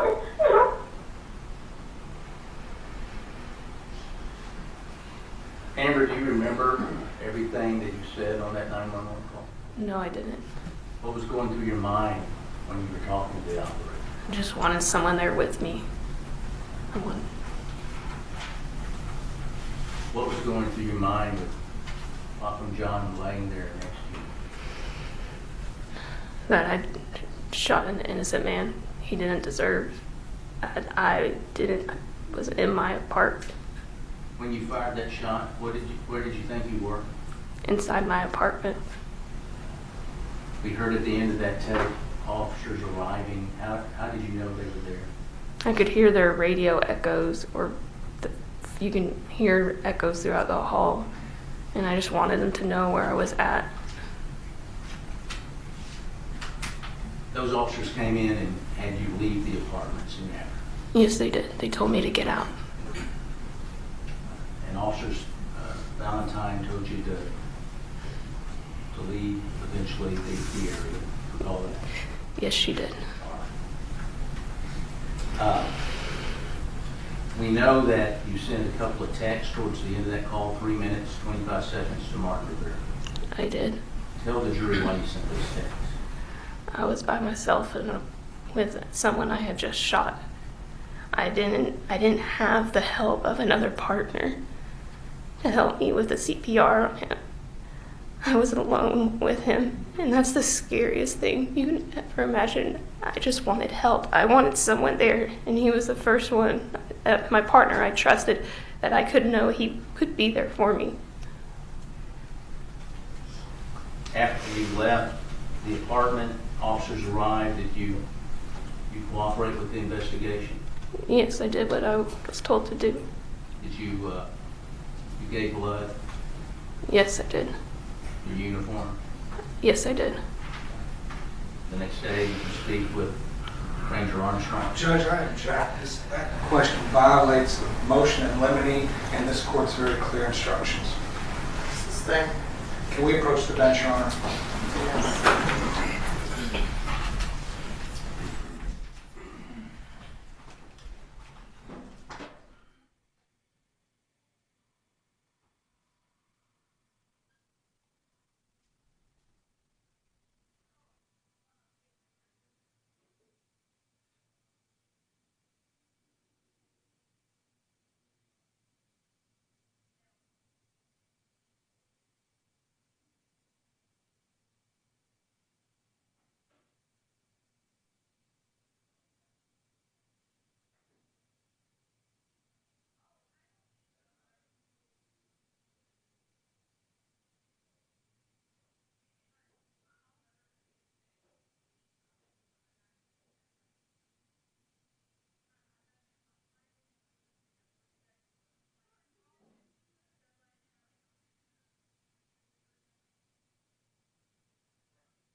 The objection is sustained. Let's move on, Mr. Sherman.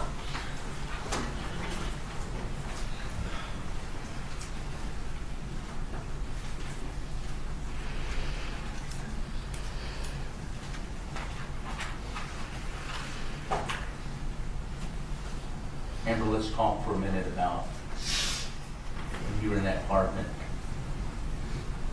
facing what you believe to be a threat.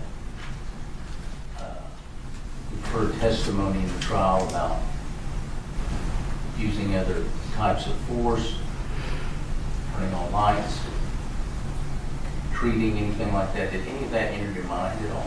No, it did not. What was your focus? Focus was on him. I just wanted help there. I wanted someone there fast.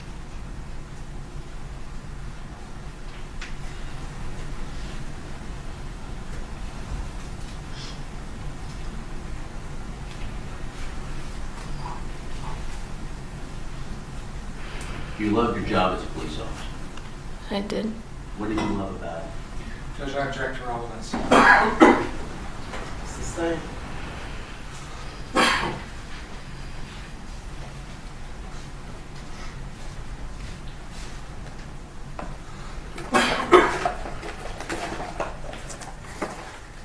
Amber,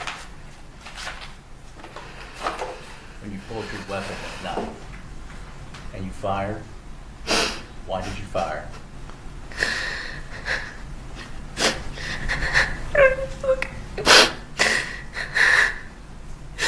So I was scared. I was scared this person's apartment was going to hurt me. And I'm so sorry. I can't understand. I'm sorry. Ms. Guyger, could you please repeat your answer? I was scared. Whoever was inside my apartment was going to kill me. And I'm sorry.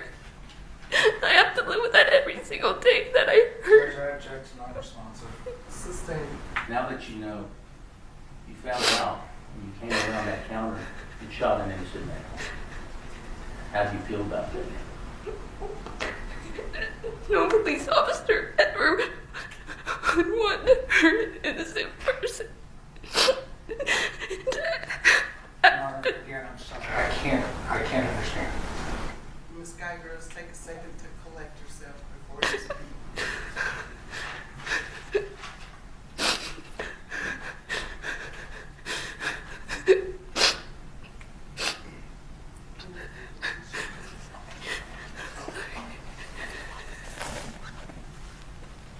I'm sorry. Sorry. Ready? Please. Please.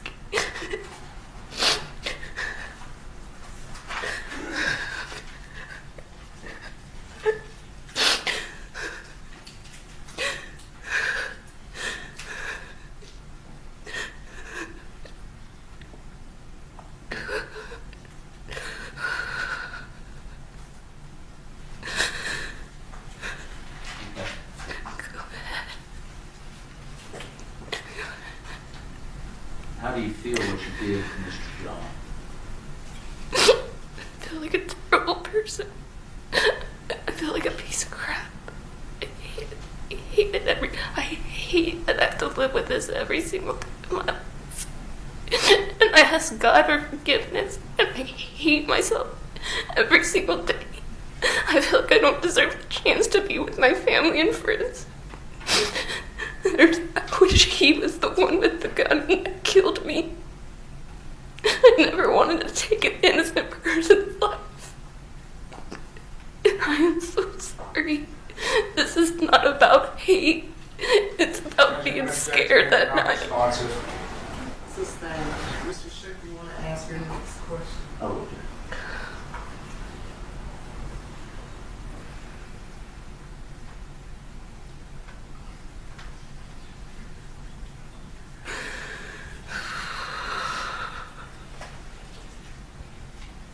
in your bags, the pack that you had, there was various bandages, things like that. Do you recall that? I knew they put them in there a while ago. Did you ever think about even using those during this incident? No. I was panicked. I was panicking.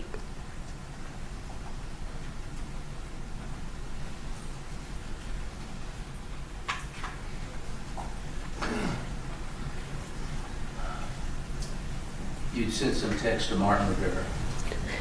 Yes, I did. Did you delete those texts? I did. Did that happen that night, the next day? When did that happen? It happened I deleted them. I was ashamed I was in a relationship. I was in a relationship with him. It's embarrassing. Had you deleted his text before? Yes, I have. That's your normal routine? Yes, it was.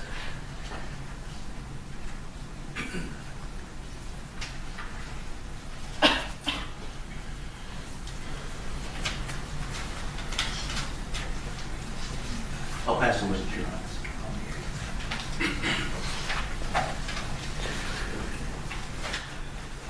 Just one moment. Yes.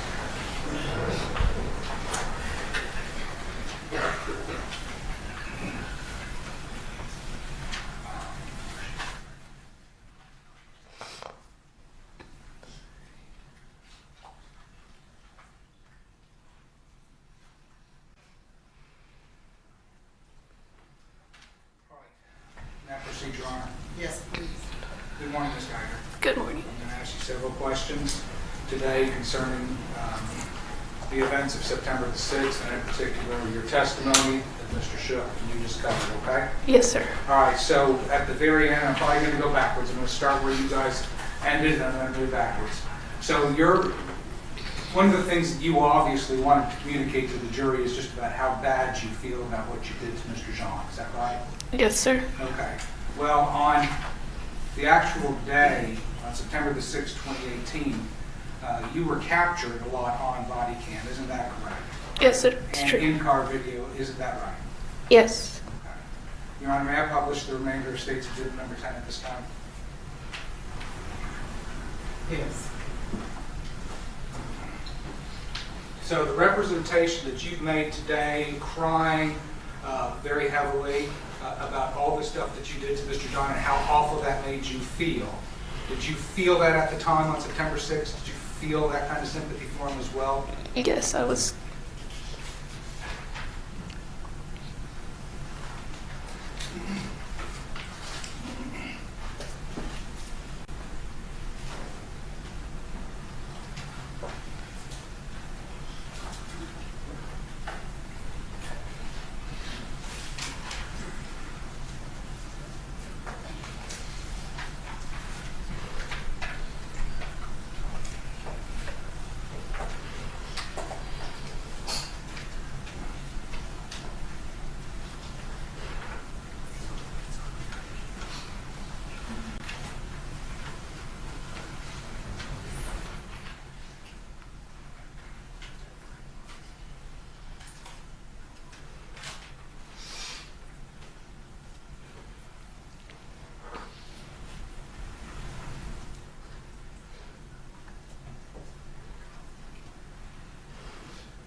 I'm going to move back. Do you remember this in-car video?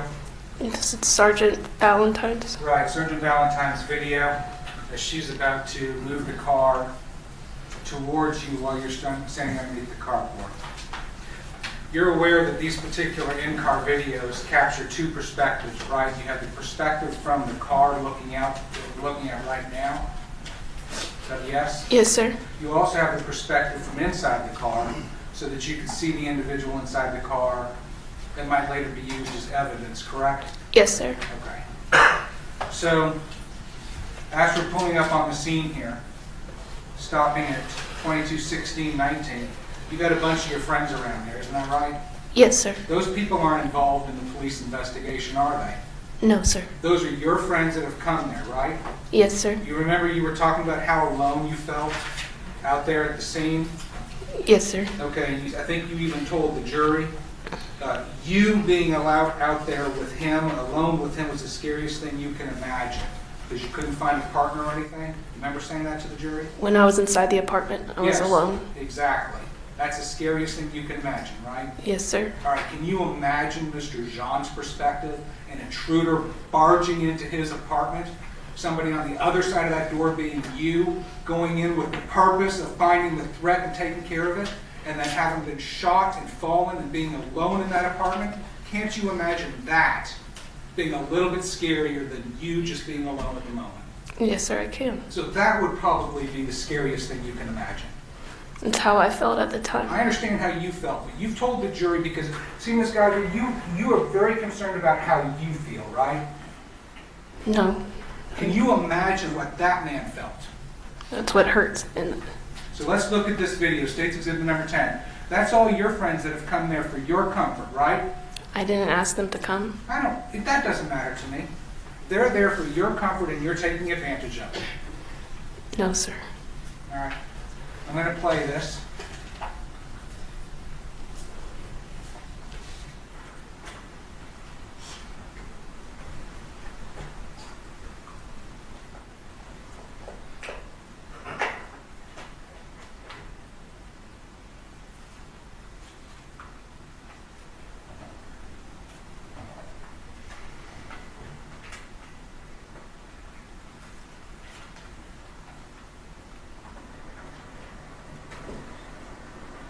And that's Sergeant Valentine coming to get you away from your friends and take you to the car, isn't that right? Yes, sir. Because you should be taken away from everybody, isn't that right? You should be in that car. Yes, sir. All right, I'm going to change it now so we can see you inside the vehicle, all right? You want to keep it rolling? Yeah, keep it rolling. Okay. Just whenever you can go. Okay. All right, so that's you talking, right? Yes, sir. You're not crying like you are today. You're asking her, should I keep this thing rolling? What are you talking about? It's a in-car video. Right. So you're talking normally, and you say, should I keep this thing rolling? Yes, sir. Okay, and Sergeant Valentine tells you, yeah, keep it rolling, but just don't say anything, right? Yes, she does. Okay.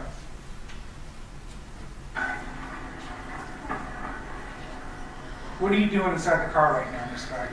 I have my phone. What are you doing on your phone, Miss Guyger? I don't remember exactly what I was doing at that moment. Then you get out of the car, you go back over to your friends, don't you? I don't remember where I go to.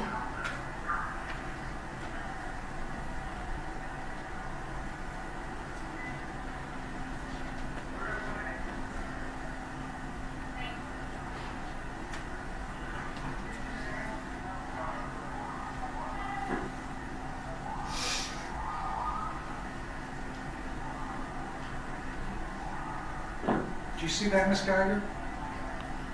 No, I did not. What happened just outside your window? Let me play it again? Yes, please.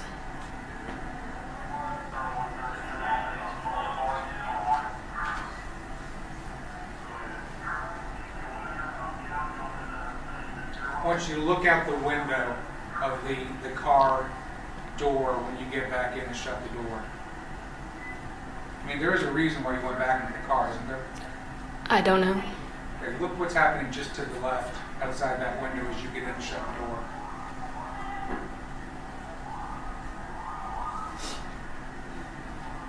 Does that refresh your recollection of what was happening just outside your door? No. That's them carrying the dying body of both and John right past the car. Isn't that the truth? Yes, sir. Okay. And what made you get in the car was them bringing the body down and walking right past you. Isn't that right? Yes, sir. All right. Then I'm going to watch it one more time. Mr. Jean is lying on the stretcher being carried by paramedics, right? Yes, sir. You can see what you've done.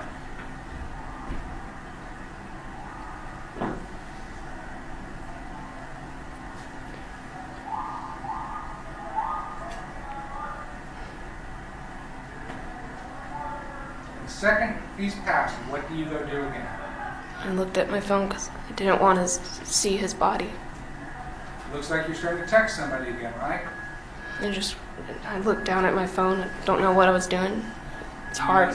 Do you see your thumbs moving like you're scrolling Yes, I do. around? I don't know what I'm looking at. Thank you, Ron. You also said, Ms. Guyger, that a day or so after this particular event, Your Honor, I now approach the bench just to make sure I'm on that matter.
exhibits? May I at least ask her concerning the relationship after the 6th? Yes. Okay. So, Ms. Guyger, you also expressed to the jury that one of the reasons why you deleted all those texts and put them from that particular evening was because you felt ashamed about your relationship with Martin Rivera. Isn't that right? Yes, sir. But starting on September the 8th again, even though with all the texts that you deleted before that, on September the 8th, you're again sending flirtatious messages with him, sexually oriented messages back and forth with Martin Rivera again, and y'all are talking about getting drunk. Isn't that right? Yes, sir. So, I mean, how long does this remorse on your part of this feeling about that what you've been doing is wrong, how long did that last? A day or two? It's lasted every day. So as this family is thinking about having to bury their son and their brother, 2 days after the event, you are already going back to talking about getting drunk and doing sexual things with Martin Rivera. Yes, I did.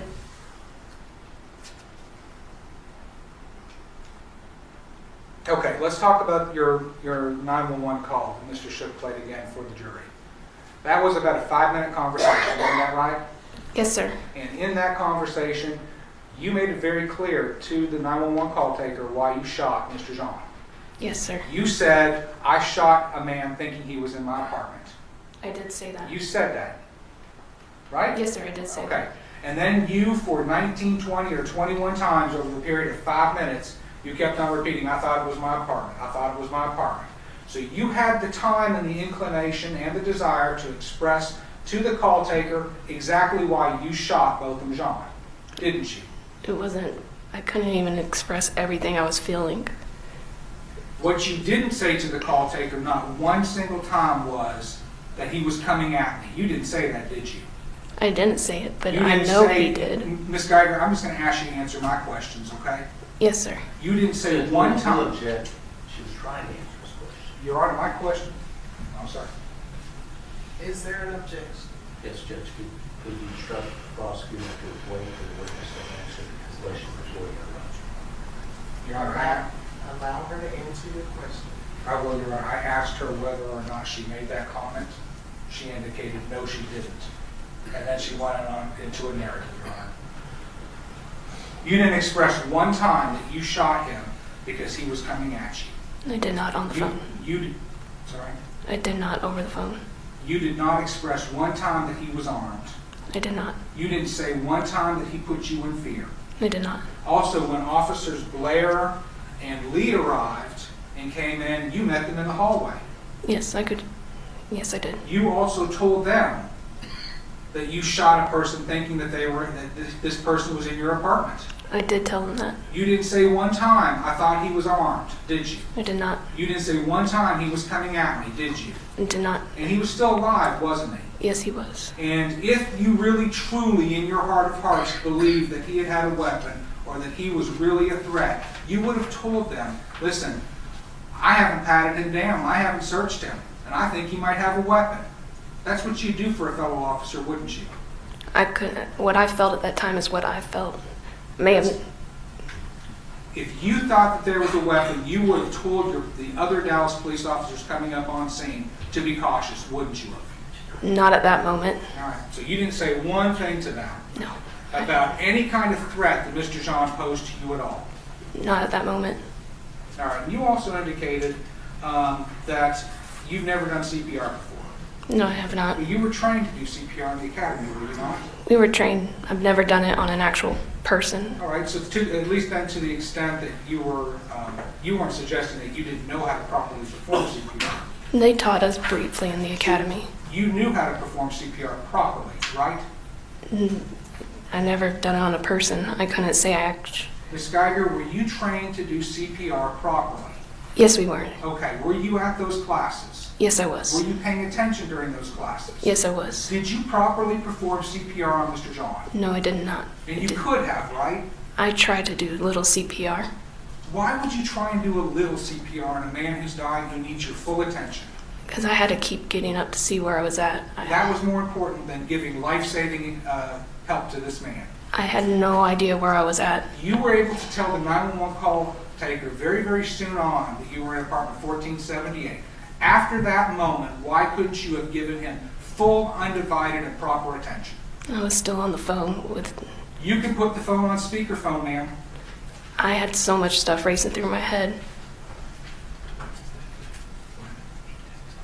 Oh, obviously, you were also able, at least on 2 occasions, to, you must have stopped completely giving him CPR when you sent a message to Martin Rivera saying, I need you, hurry, right? I did text him that. Okay, and so you must have at that point stopped CPR entirely. Yes, I did. And then, not even a minute later, you must have stopped CPR entirely again to send a second message to Martin Rivera. I was already out in the hallway. Oh, so you had already left him. That's whenever they told me to leave, the officers. So that's, no, ma'am, I'm talking about at 10:03 p.m.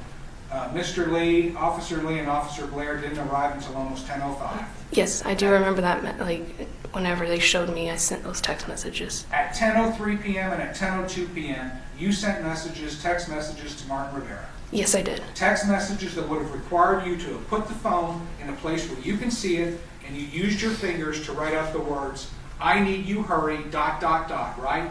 I don't remember how many hands I used. But you texted Mr. Rivera using your hands. Yes, I did. And as you were doing that, you were unable to give Mr. Jean your full attention, the attention that he deserved. Yes, I did. And then you made the choice to do that a second time. Isn't that true? Yes, sir. All right, so at both of those times, you put your needs and your wants over his.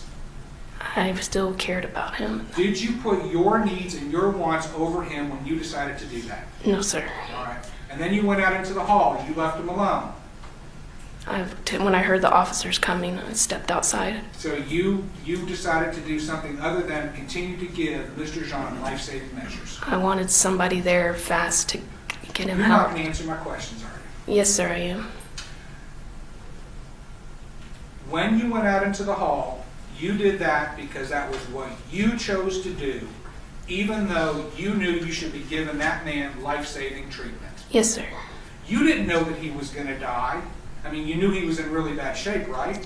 Yes. You didn't know at that moment in time that you'd actually shot him and severed his ventricle from his heart. You didn't know that, right? No, I did not. In those moments, you know as a trained officer just how critical it is to make sure that you give life-saving treatment as fast and as proper as possible so you can maximize their ability to survive. You know that. Yes, sir. And yet, despite knowing that repeatedly, you made choices and decisions that suited you more than him. No, sir. You also indicated that you had done CPR, but yet there's no blood anywhere on your uniform or on your shoes. There is not.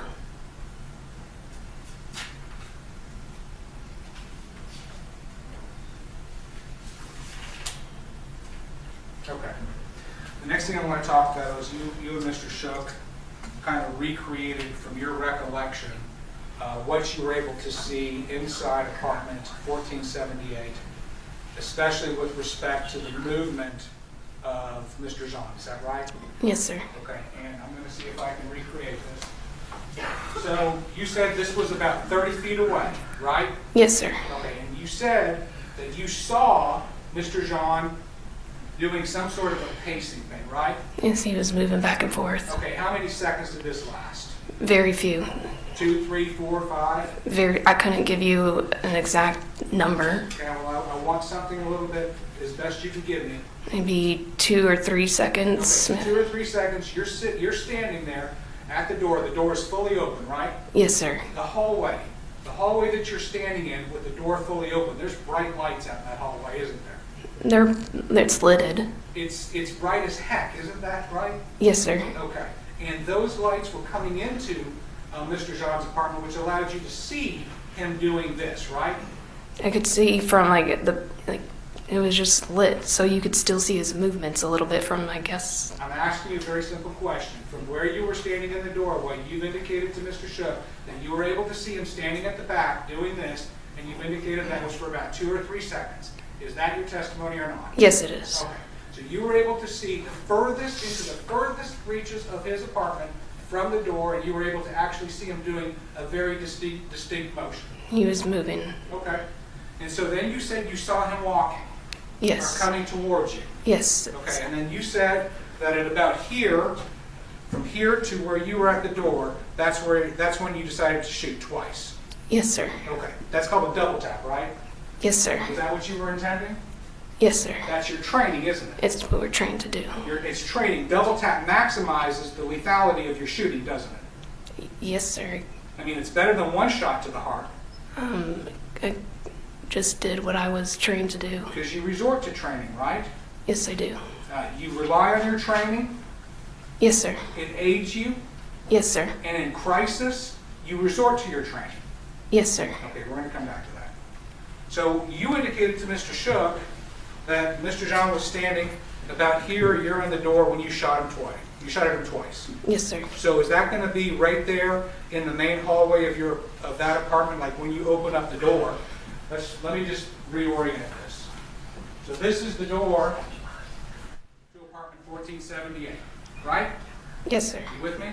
Yes. It opens to the left, just like this, right? Yes. Right, so you're saying that you're standing inside, somewhere here around the door, and you see him coming from the very back, coming right at you.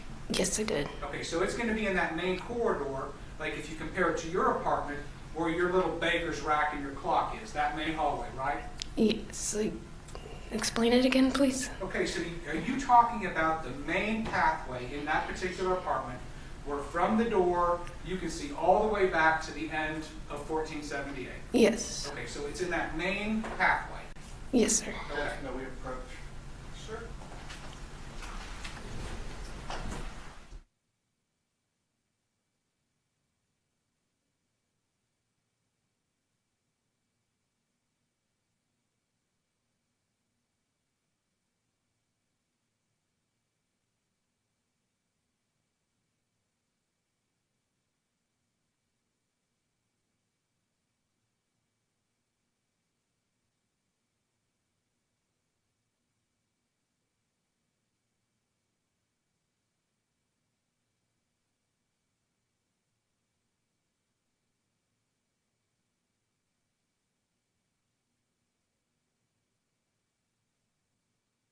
So you've indicated this was where Mr. John was standing then, and the front door where you were standing was right in front.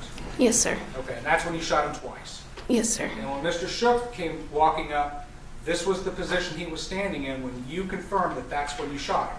He came at me saying he was standing in that position, yes. That's true. And I did not mention that, and I thank you for clarifying that. One of the things that happened in the walk from 30 feet up to here was that Mr. John said, hey, hey, right? Yes. Something like that. Yes, sir. You don't fault him for that, do you? Not now. No, it's his apartment. I know that now. Yeah. And so when you shot him, you indicated with Mr. Shook was standing right here, and that's where you shot him twice, right? Yes, sir. Okay. So, and this was the position Mr. Shook was standing, right? Yes, sir. Okay. Can you give us then some sort of an explanation that would satisfy the jury how then you have a bullet hole that's over in the rightmost corner of the apartment over there if this is where he's standing? That I cannot explain. I'm not an expert in It's just that. physically impossible, isn't it? I don't know that for sure. Okay. Can you explain to me, you saw the medical examiner, right? You saw his testimony about the path of the bullet? I did. All right, so that would have indicated, stand up again. Watch your step, please. Take a normal shooting position. You have a one-handed shooting position, correct? All right. Mr. John is a good 4 inches taller than me. In order for that bullet to have gone into him at that angle, he must have been bent over something like this, right? I don't know what he was. If you saw the trajectory that the medical examiner testified to, do you have any reason to think that the medical examiner is lying? I don't. But so your testimony is that he was standing straight up, looking you in the eye, or looking right at you when you shot him in the chest. Yes, sir, when I saw him. It's the last thing I saw.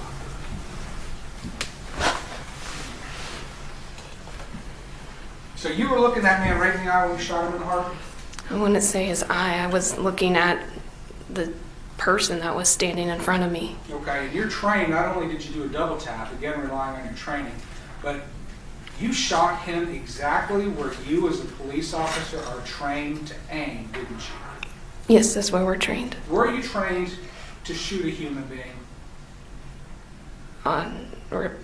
Rephrase that? Where are you trained Oh. to shoot a human being? In the center mass. That's right. And you're trained repeatedly when you qualify to shoot at an individual center mass if you wish to stop them. Yes, sir. All right, and you know what a bullet is, don't you?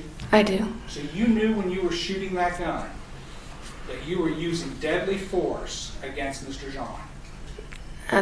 Yes, it was a threat at the time. Ma'am, will you answer my questions, please? Yes, sir.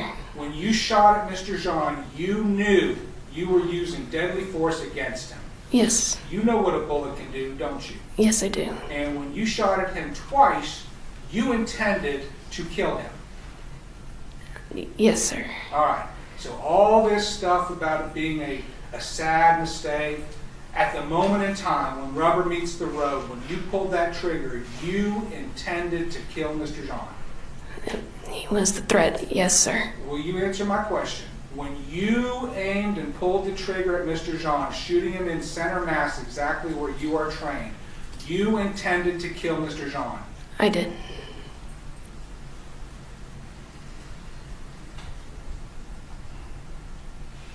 You indicated to Mr. Shook that you gave loud verbal commands, and I hope I wrote it down right, let me see your hands. Is that right? Yes, I did. Okay. And in court today, you've been somewhat soft-spoken, but I know as a police officer, you have an outside voice, don't you? I do. All right. So when you say and you give loud verbal commands, your loud verbal commands weren't like you told this jury today, were they? They were loud. I told him to let me see your hands, let me see your hands. Okay. Why don't you really tell them how a police officer gives loud verbal commands when they really want compliance? Judge, you object to relevance as to how a real police officer tells them. You said a real police officer? I can rephrase if you want. Please rephrase. As a police officer, when it really matters, how do you give a loud verbal command? In an authoritative and clear voice. You would have said, let me see your hands! Let me see your hands! Right? It would be a loud voice. That's Yes. right. Not like you showed them earlier today. You would have been almost screaming that at him, wouldn't you? I didn't scream it. All right. But you're saying that that happened at the threshold of the door with the door open, right? Yes, sir. So you're actually partially in the hallway. Yes, I guess you can say that. I mean, you're not fully in the apartment and you're not fully in the hallway. You're right in the middle, right? Yes, sir. You understand that neighbors say that they can, all the neighbors that testified along that hall who are closest to Mr. John, Yes. the people that live, I mean, the ones that we call as witnesses are the ones who live across from him, next door to him, the closest as we could find possible of 300 people that live there, right? Yes, sir. Not one of them heard you say that. I can't tell you why. Well, it's because you didn't say it. Not true, sir. I want to talk to you now about the decision before you actually went in. So, again, I want to go over what you told Mr. Shook, okay? You said, and I'm going to use this again as the door to 1478, all right? You said it was slightly ajar and that you noticed that, right? Yes, sir. And you said that you put the key in with your right hand. You noticed the red light blinking, didn't you? No, I did not. Okay. But when you did that, the door, even though it's weighted and it's going to close on its own, pushed open a little bit, didn't you? The force of me putting the key in opened it. Okay, so that force, but you said that just from that small amount of force that you put just to put the key in and the door opening a little bit, you could hear movement inside, like shuffling or moving around. Yes. Okay. And then you said you made the decision at that point, from that perspective, I wanted, as the door began to open, I was wanting to find the threat. Yes, there was someone in my apartment. Right. And you knew that before this door had been fully open. You wanted to find the threat and fully open that door, and that's when you saw Mr. John. No, True? sir. No, sir. It's It happened so quickly. You said, I put the key in and I hear moving around. As the door began to open, I wanted to find the threat. As the door was opened fully, that's when you saw the silhouette. Yes, sir. So you knew from outside that door, with the protection of that door between you, that there was something inside that was making noise. Yes, sir. Okay. So here were your options then. Your options were, at this point, to go in and find the threat, or your option would have been, I'm going to back off, I'm going to take a position of cover and concealment, and I'm going to get some help out here. Those are options, right? And they are. Okay. But you chose option A, which was, I'm going in to find the threat. That was the only option that went through my head. I was at home, and I... Ma'am, will you answer my questions? Yes, sir. You chose to go in and find the threat, even though you were in a position to have taken cover and concealment, right? No, sir. Your training, which you've told this jury several times now, that you revert to. You've told them that, right? Yes, I have. You rely on that training, is what you've said. Yes, I do. That's why you pulled the gun when you pulled the gun, right? Yes, sir. That's why you keep your right hand empty. Yes, sir. That's why you backed your truck in, correct? Yes, sir. Because that's what police do, right? Yes, sir. But you're telling me at the most critical moment of the entire thing, your training just abandoned you. No, sir. No. Because your training says that when you're at this point here, for officer safety, to maximize your safety, do not go inside that apartment. On a call. Ma'am, your general orders indicate that you are on duty 24/7. They do. And you know that that training is designed for your safety, first and foremost. Yes, sir. And that's not only what your orders are, that's how you guys are trained. Yes, sir. So for your safety, you should have taken a position of cover and concealment and got help. And instead you decided to go in. Yes, I did go in. You had a police radio on you, didn't you? I did. Did it work? It did. You live 2 blocks away from police headquarters. Yes, sir. You know that when you call out as a police officer, the number one thing for every other police officer is to come and help you if you say that you need help. Yes, sir. You know that the response time on this call was about 2 minutes and bodies were at the apartment. Yes, sir. So you could have taken a position of cover and concealment. You could have called for help on your radio, and you could have had the cavalry there in 2 minutes. I could have. You could have had SWAT mobilized. They could have. You could have had K-9 mobilized. They could have also. Right. And had you done any one of those things, Mr. Jean would probably be alive today. Right? Yes, sir. Nevertheless, you wanted to go in and find the threat. That's exactly what you did, right? I did that. And even after you opened the door, even though you had all those options before the door was fully open, even after that door was opened, you've told the jury 30 feet away, you're seeing Mr. Jean at the furthest back point of his apartment doing some sort of a side-to-side motion. And Right? I saw a silhouette. I'm going to ask it again. From the door, you've testified that you could see Mr. Jean doing a side-to-side motion. Yes, sir. Okay. And then you've testified on this cross-examination that you watched that for, I think you said 2 or 3 seconds. Yes, it was. I think it was. Okay? I'm not going to hold you to that, approximately 2 to 3 seconds. Right? Yes, sir.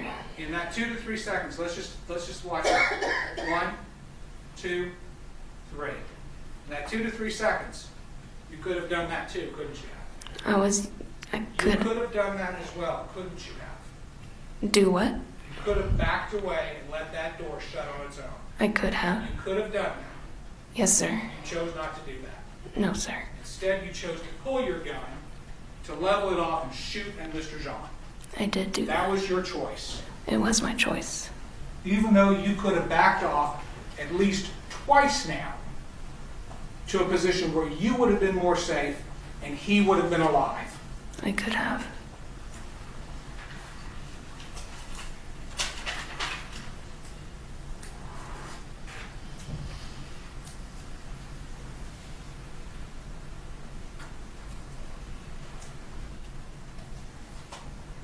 So you indicated, Ms. Guyger, that your conversation with Mr. Rivera that particular evening was innocuous, of no consequence, it was just banter. Yes, sir. You indicated that, in fact, you didn't pull over once you entered your parking garage, that you drove up and parked in that space where we see your pickup truck on the 4th floor. I did not pull over. Let me just ask the question again because I just want to make sure I understand it. Are you telling this jury that when you entered the parking garage, you drove all the way from the gate up to the 4th floor, backed in just as we see your pickup truck? I did. Okay, without making any kind of stops in between? No.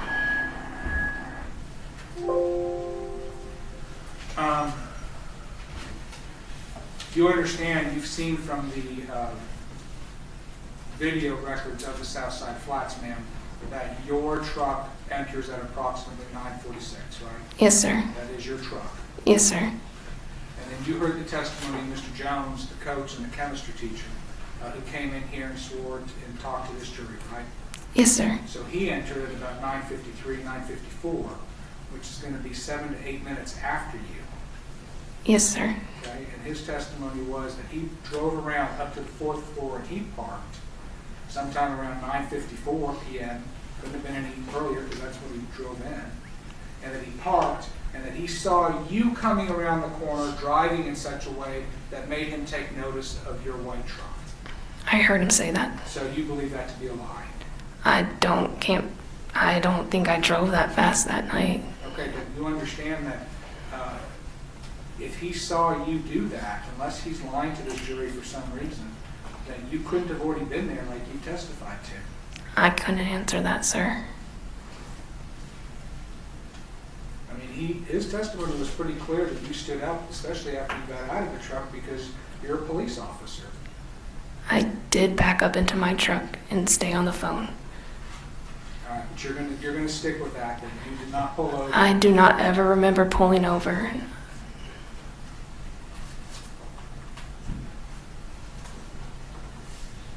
You said that another thing in this conversation that you were having, Mr. Rivera, because it was a rather long one, right? 16 minutes and 44 seconds. That's a pretty good conversation. Yes, it was. Y'all were talking about, the arrest that had happened that he was part of, but the part, I guess, after he had left is what you all were talking about for that period of time. Yes, sir. And you said that another subject of conversation was about the Boy Scout meeting that he had to attend, right? Yes, sir. But y'all had already talked about that over text, so why would you have been talking about that again? Texting's texting, but you can get more through talking. If this was just innocent banter, Ms. Guyger, if this was just flirtatious back and forth, then why does Mr. Rivera, Officer Rivera, check in with you twice, saying something like, "Are you still there?" Why would he do that if there wasn't some plan for later that evening? I couldn't answer that. Okay, well, maybe you can answer this then. If there was no plan for later that evening, why would you have the need to tell Officer Rivera that you were just leaving? I don't know. It's how I just texted him I was leaving, but Why? Why would you do that unless you were letting him know, okay, I've done work now? it's what I did that night. I can't tell you what reasoning it was a year ago. Unless you were planning on coordinating schedules, why would it have even crossed your mind to let him know that you were leaving? I don't know. I just texted him I was leaving. And it's just coincidence that within a couple of minutes of you sending him a text letting him know that you're leaving, you also sent him a Snapchat image, which we don't have, with the text phrase, "want to touch." I did do that. So that's just a coincidence. It's what happened that night. What was that image? I couldn't tell you. Was it an image of you or something else? I honestly could not tell you. I'd like to talk a little bit about that too, because you indicated to this jury that it was because of some morality on your part that you discontinued the sexual relationship with Mr. Rivera. Yes.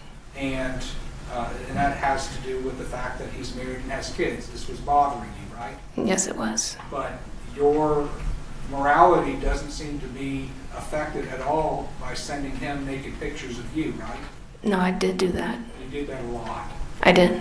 And he would sometimes tell you in the kind of poses he wanted you to send, right? Yes, he did. And you would send him those pictures, right? Yes, he did. And it was back and forth. You would tell him to send you pictures of his anatomy. I did. And y'all had special words for his anatomy too, didn't you? I did. Yeah. And you would repeatedly ask him to send those pictures to you, even up to and including that particular night.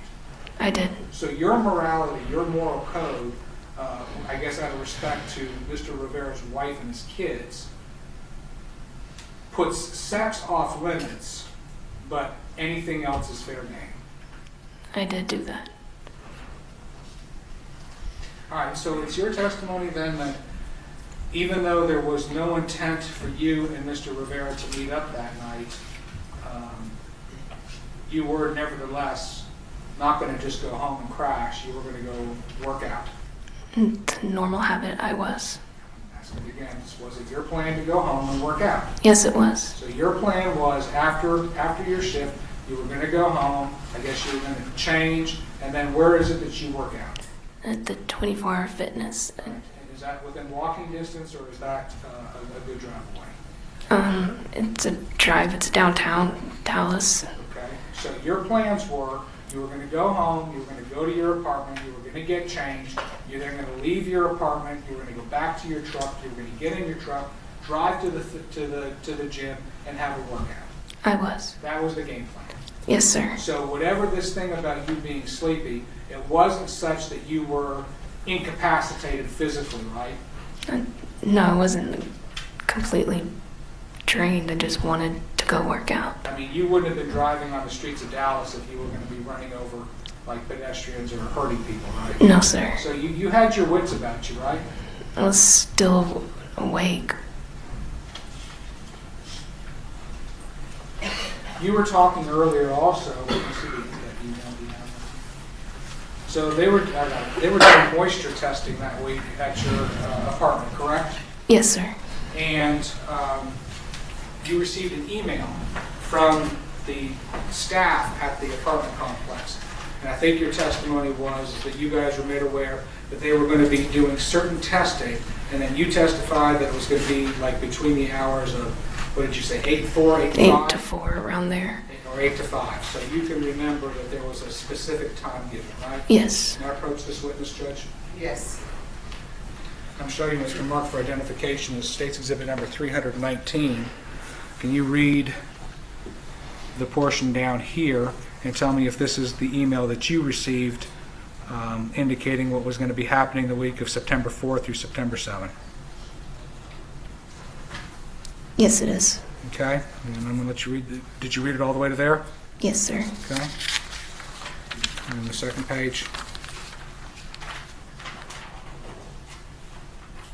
Yes, I did. Okay, so this is going to be an email that looks like it was sent out to all of the residents by name, correct? Yes, sir. All right. There's no time in there, is there? It's an all-day event. To me, is like normal working hours. Well, but that's not what you told the jury. You told the jury a specific set of hours. You understand your credibility is absolutely critical. Judge, we're legit to the sidebar. It's the same. Do you understand that your credibility is vitally important in this case? Yes, sir, I do. Do you agree that there is absolutely nothing in this email that says it's going to be conducted between any specific set of hours? There's not. You've lived in an apartment before, is that right? I have. As have I. And in apartments, maintenance happens, correct? Yes, it does. Emergencies happen, right? They do. And in your lease, I'm sure you know, and you tell me if you don't, that They can send in folks, like if you have a pipe that bursts or if there's an electrical fire. There may be an occasion, day or night, where someone may have to go into your home. Yes, that's true. That you know this, right? Yes, I do. Okay. And did that reality factor in to your decision at all? Did you even let that get, in your thought process that there might be somebody who is legitimately inside there before you shot? No, sir. But yet you knew that too. You knew that could be a possibility. What would be a possibility? There may be a legitimate maintenance issue. You just don't know. Okay. Did you even think about that? Not that late at night.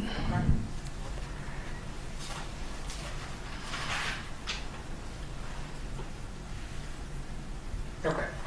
You also, in your testimony with Mr. Shook, indicated that you were concerned about some of the crime, because you do a lot of background research, right? Yes, sir. And you had been concerned about some of the stuff that was going on at Southside Flats, right? Yes, sir. That would be an additional reason, though, for you to be even more vigilant and observant, correct? You could say that. I mean, Ms. Guyger, are you aware that you've got over 3,250 training hours? Yes, sir. You are not like a regular citizen like me. You've got thousands of hours of police training, right? Yes, sir. Your job requires you to be observant and aware of your situation, right? It does. And as a matter of fact, your job with CRT, the interview position, the only reason why you could be there is because you showed an acumen and a skill for things like observation and situational awareness. Yes, sir. Right? Yes, sir. When you were talking with Mr. Shook on direct examination, you had indicated, that this place here caused you some concern because of all of the bad stuff that was going on, right? I did. Do you remember having a conversation, a person by the name of Chamberlain? Yes, sir. All right, do you remember having a conversation with Chamberlain by text on August the 21st of 2018, where he asked you, how do you like your new place? I do not remember that, May I sir. approach the witness? Yes. Ms. Guyger, would you take a look at this text exchange and tell me if this helps refresh your recollection with Mr. Chamberlain?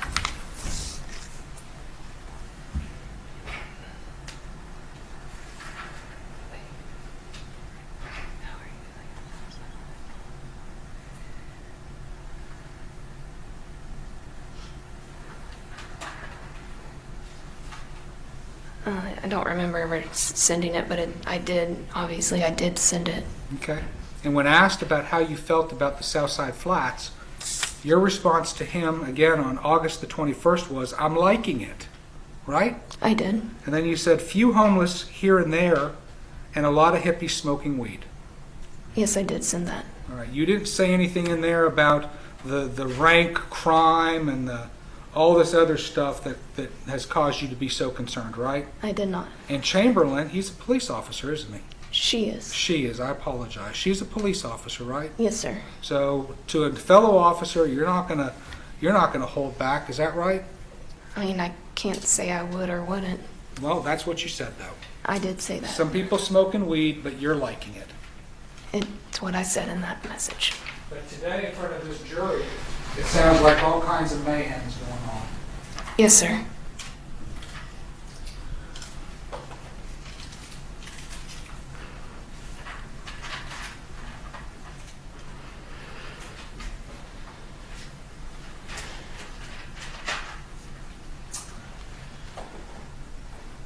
You remember when you were testifying on direct with Mr. Shook, on a couple of occasions you indicated that you wanted to become a police officer because you wanted to help people.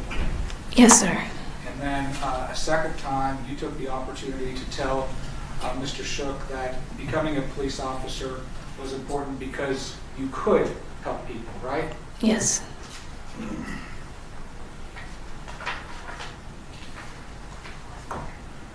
Do you recall working the MLK parade on January the 15th, 2018? Yes, sir. John, we approach.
Published States Exhibit 228.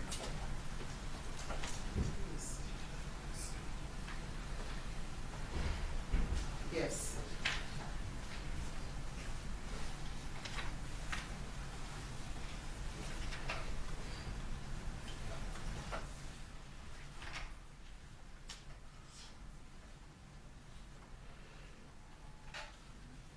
Ms. Guyger, this is a view outside of apartment 1478, is that right? Yes, sir. You see that bright red floor mat there? Yes, sir. You don't have a floor mat in front of your apartment, do you? I do not.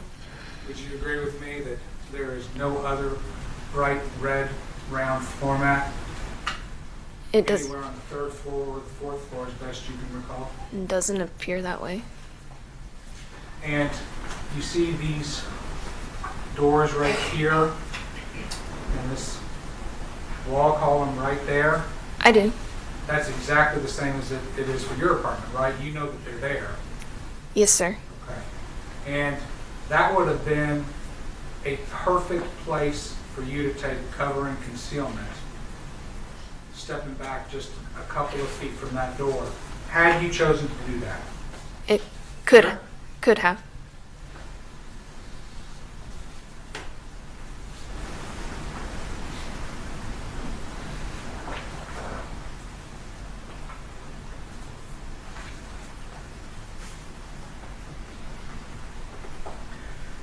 Let's just see, I think that I want to just ask you a couple of questions about the charge. You don't have any dispute that everything that we've talked about today occurred on September the 6th, 2018, right? It did occur. On September the 6th, 2018? Yes, sir. And that this entire event happened in Dallas County, Texas. It did happen in You Dallas. are Amber Guyger. I am Amber Guyger.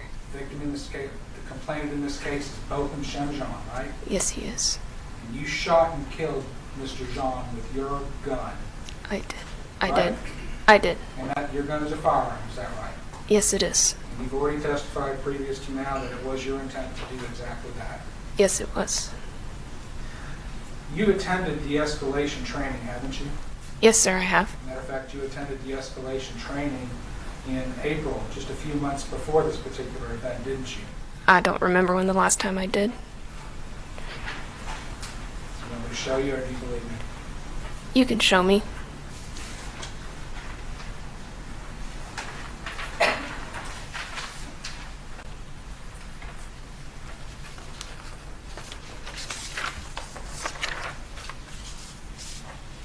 That's you. Yes, sir. Did you turn the mic on? Did you turn the lights on?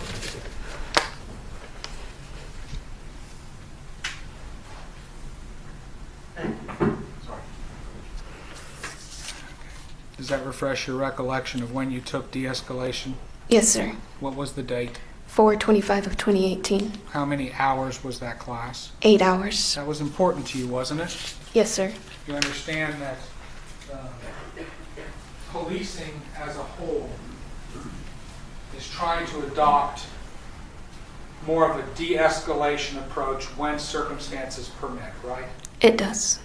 And in that particular case, in that particular class, did you pay attention? I don't remember everything they went over in that class. Do you recall them emphasizing to you, take advantage of time, to buy time so that additional resources can be obtained for your safety and for the safety of the people that you're dealing with? I don't remember hearing that then. All right. Do you recall that class, the criteria about anything turning assumptions into facts? I do not. Well, tell me what it is. I'll tell you what, instead of me telling you to go through the curriculum, what did you get from that class? I don't remember what was said. It's been a while since I've taken that class. But you're supposed to attend these classes and then take from them tools and tips that you can take out into the community so that you can be a better police officer, right? Yes, sir. But And you understand de-escalation is vitally important, especially to major segments of our community. I do, sir. So what did you take from that class? I can't remember back then. It's been over a year. Did you change any of the way in which you did business before, after No. taking that class? No, I could still, like then it would be easier to remember, not now. On September the 6th, 2018, Ms. Guyger, were you in good health? Yeah, would say so. Yes, sir. Okay, you worked out, you kept yourself in good physical shape. Is that fair to say? Yes, sir. You weren't feeling ill that particular day? Just normal. All right. Your vision, you have good vision, don't you? Yes, sir. You had the LASIK procedure done, didn't you? I did. And that actually made your eyes, was it better than 20/20? I don't know what it is. Okay. But you got no vision issues. No, I don't think so. Your hearing is good? Yes, sir. Your ability to smell okay? Yes, sir. You had lived in Southside Flats for a little less than 2 months when the shooting happened, right? Yes, sir. And you testified on direct that the way that you came into your apartment every day was going down that main hallway by the elevator, correct? Yes, sir. So every single day for 2 months, probably at least twice a day, you would walk past that decorative urn that Miss Blee had out in front of her apartment, right? I mean, there's probably something there, but I never paid attention to anything that they had on their doormats. Again, you're a 5-year veteran police officer who has a necessary and critical aspect of which is observational skills and situational awareness, and you're telling me that you have never once noticed. I probably noticed it, but I didn't ever, it was just there. It was something that was probably commonly there, but you never stared at it for a long period of time. You also know where the apartment numbers are on the signs next to the door, right? In the top left. Right. I mean, it's not like you're a first-time person coming in. You know, and you knew on September the 6th, 2018, exactly where apartment numbers are located on the signpost. Yes, sir. All right.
Ms. Guyger, you see, I'm going through the backpack that you had on September the 6th. Is that accurate? Yes, sir.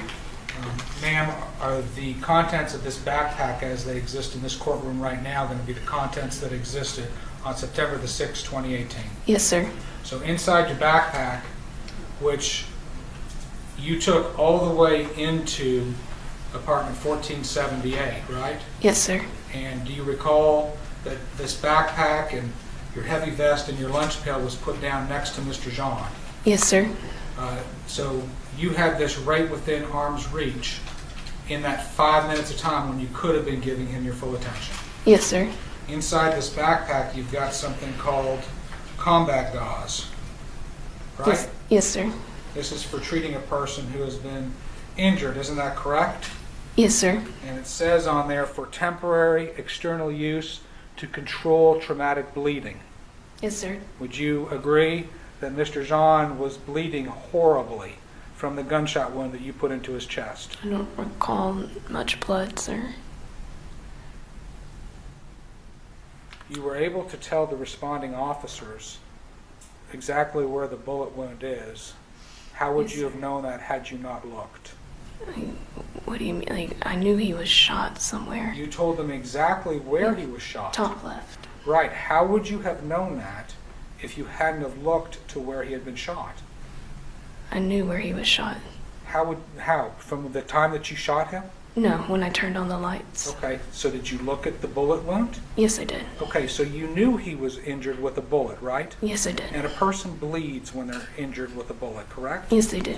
Is there a reason why you didn't use this stuff right here, which is designed to control traumatic bleeding? It never crossed my mind. It didn't even cross your mind? No, sir. Even though he's bleeding in front of you, No, and this is inches from you, it did not cross my it mind. never crossed your mind to use this? No, sir. This is the first aid kit that's also included in there, right? Yes, sir. And you've got more of that exact same stuff in here.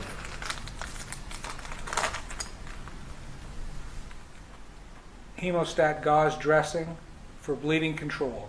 Yes, sir. That's also unopened, isn't it? Yes, sir. So,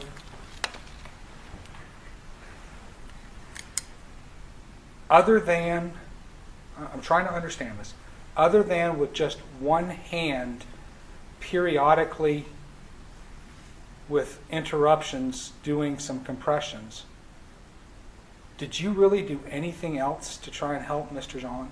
The sternum rub.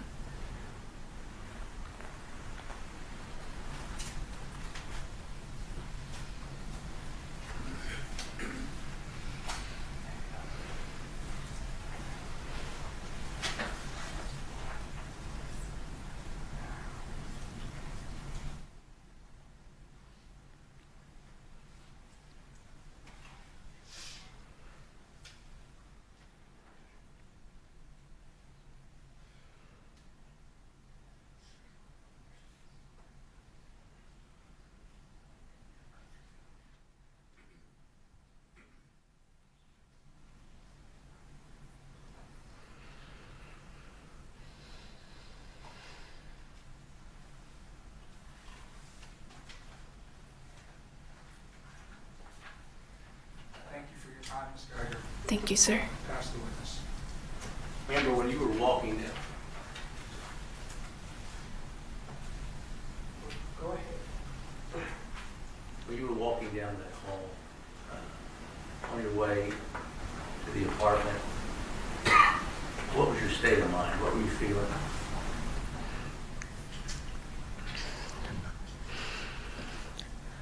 Sorry, hold on.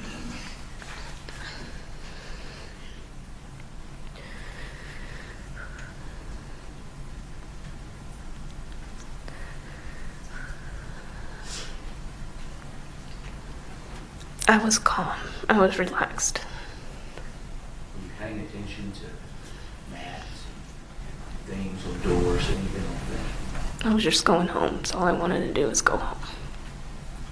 Mr. Ernest asked you questions about burglary calls, taking cover, asking for backup, asking for K-9. Did you feel in any way this was a burglary call you were responding to? No, I was responding to my own home. What were you thinking when you when that door began to open when you took the fob? I was at my apartment. When you heard rustling inside as that door opened, did you stop and wait outside and think about what you were hearing? No, I went in How quickly was that happening? seconds. What was your thought when you thought you were going in your home and the door opened? And somebody was inside.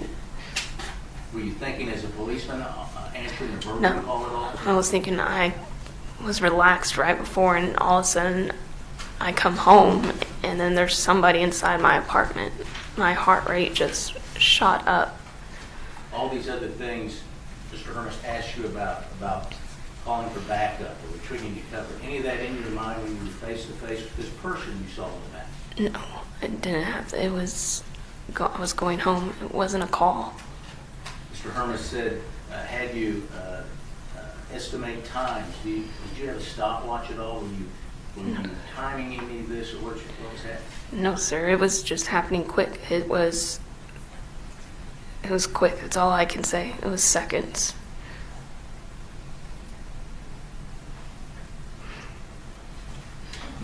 And when you saw this figure, this person dancing toward you,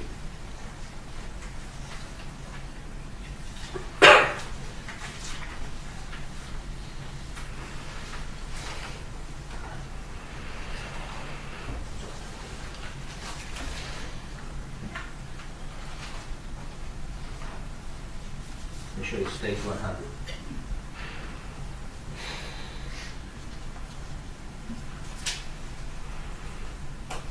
We see this counter, this area here, correct? Yes, sir. Where was this person when you made the decision to shoot? Right in front of the armrest of the couch, but in front of the counter still. Somewhere in this area. Yes, sir.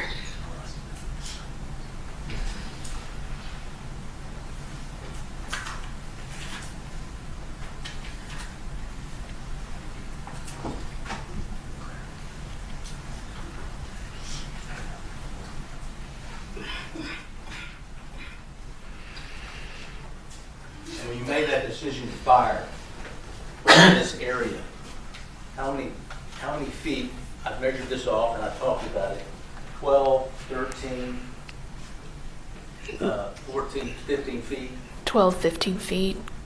the area I'm in now. Yes, sir. From where I was standing. That was the distance between you and him. Yes, sir.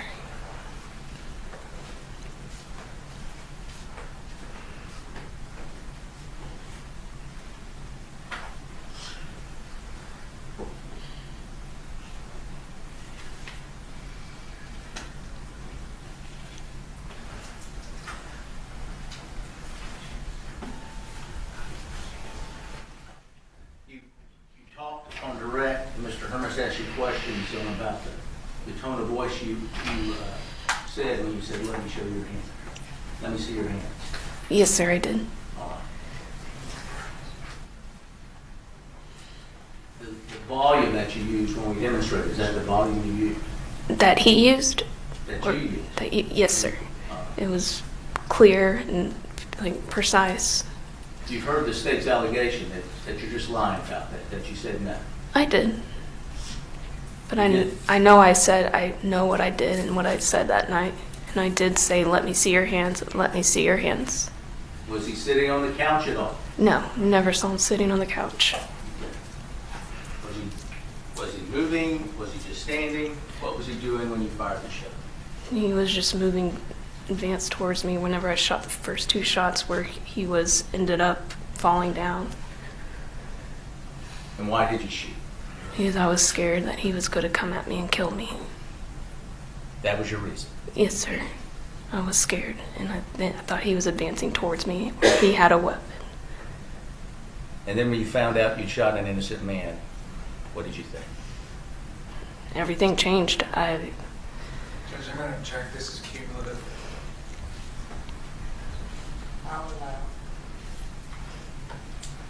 You started realizing that when you were calling 911? Yes, sir. The state of mind of what we hear in your voice and what you're saying, is that what was going? Sorry. I object to believing if the question was done. anything. Please don't leave Mr. Shucker. Can you describe your state of mind as you were on that 911? My mind was racing. I didn't know where I was at. I had this guy laying on the floor.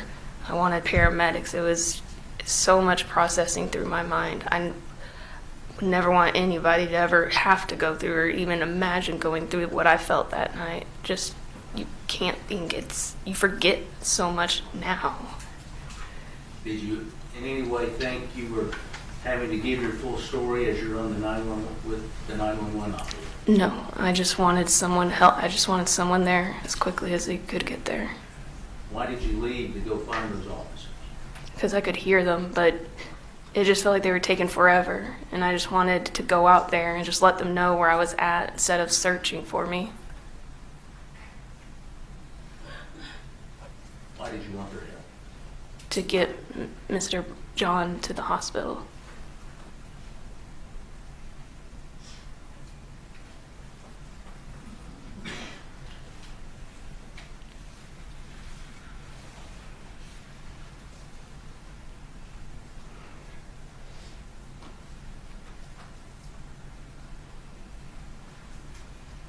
I'll pass away. Ms. Guyger, did you? Hold on.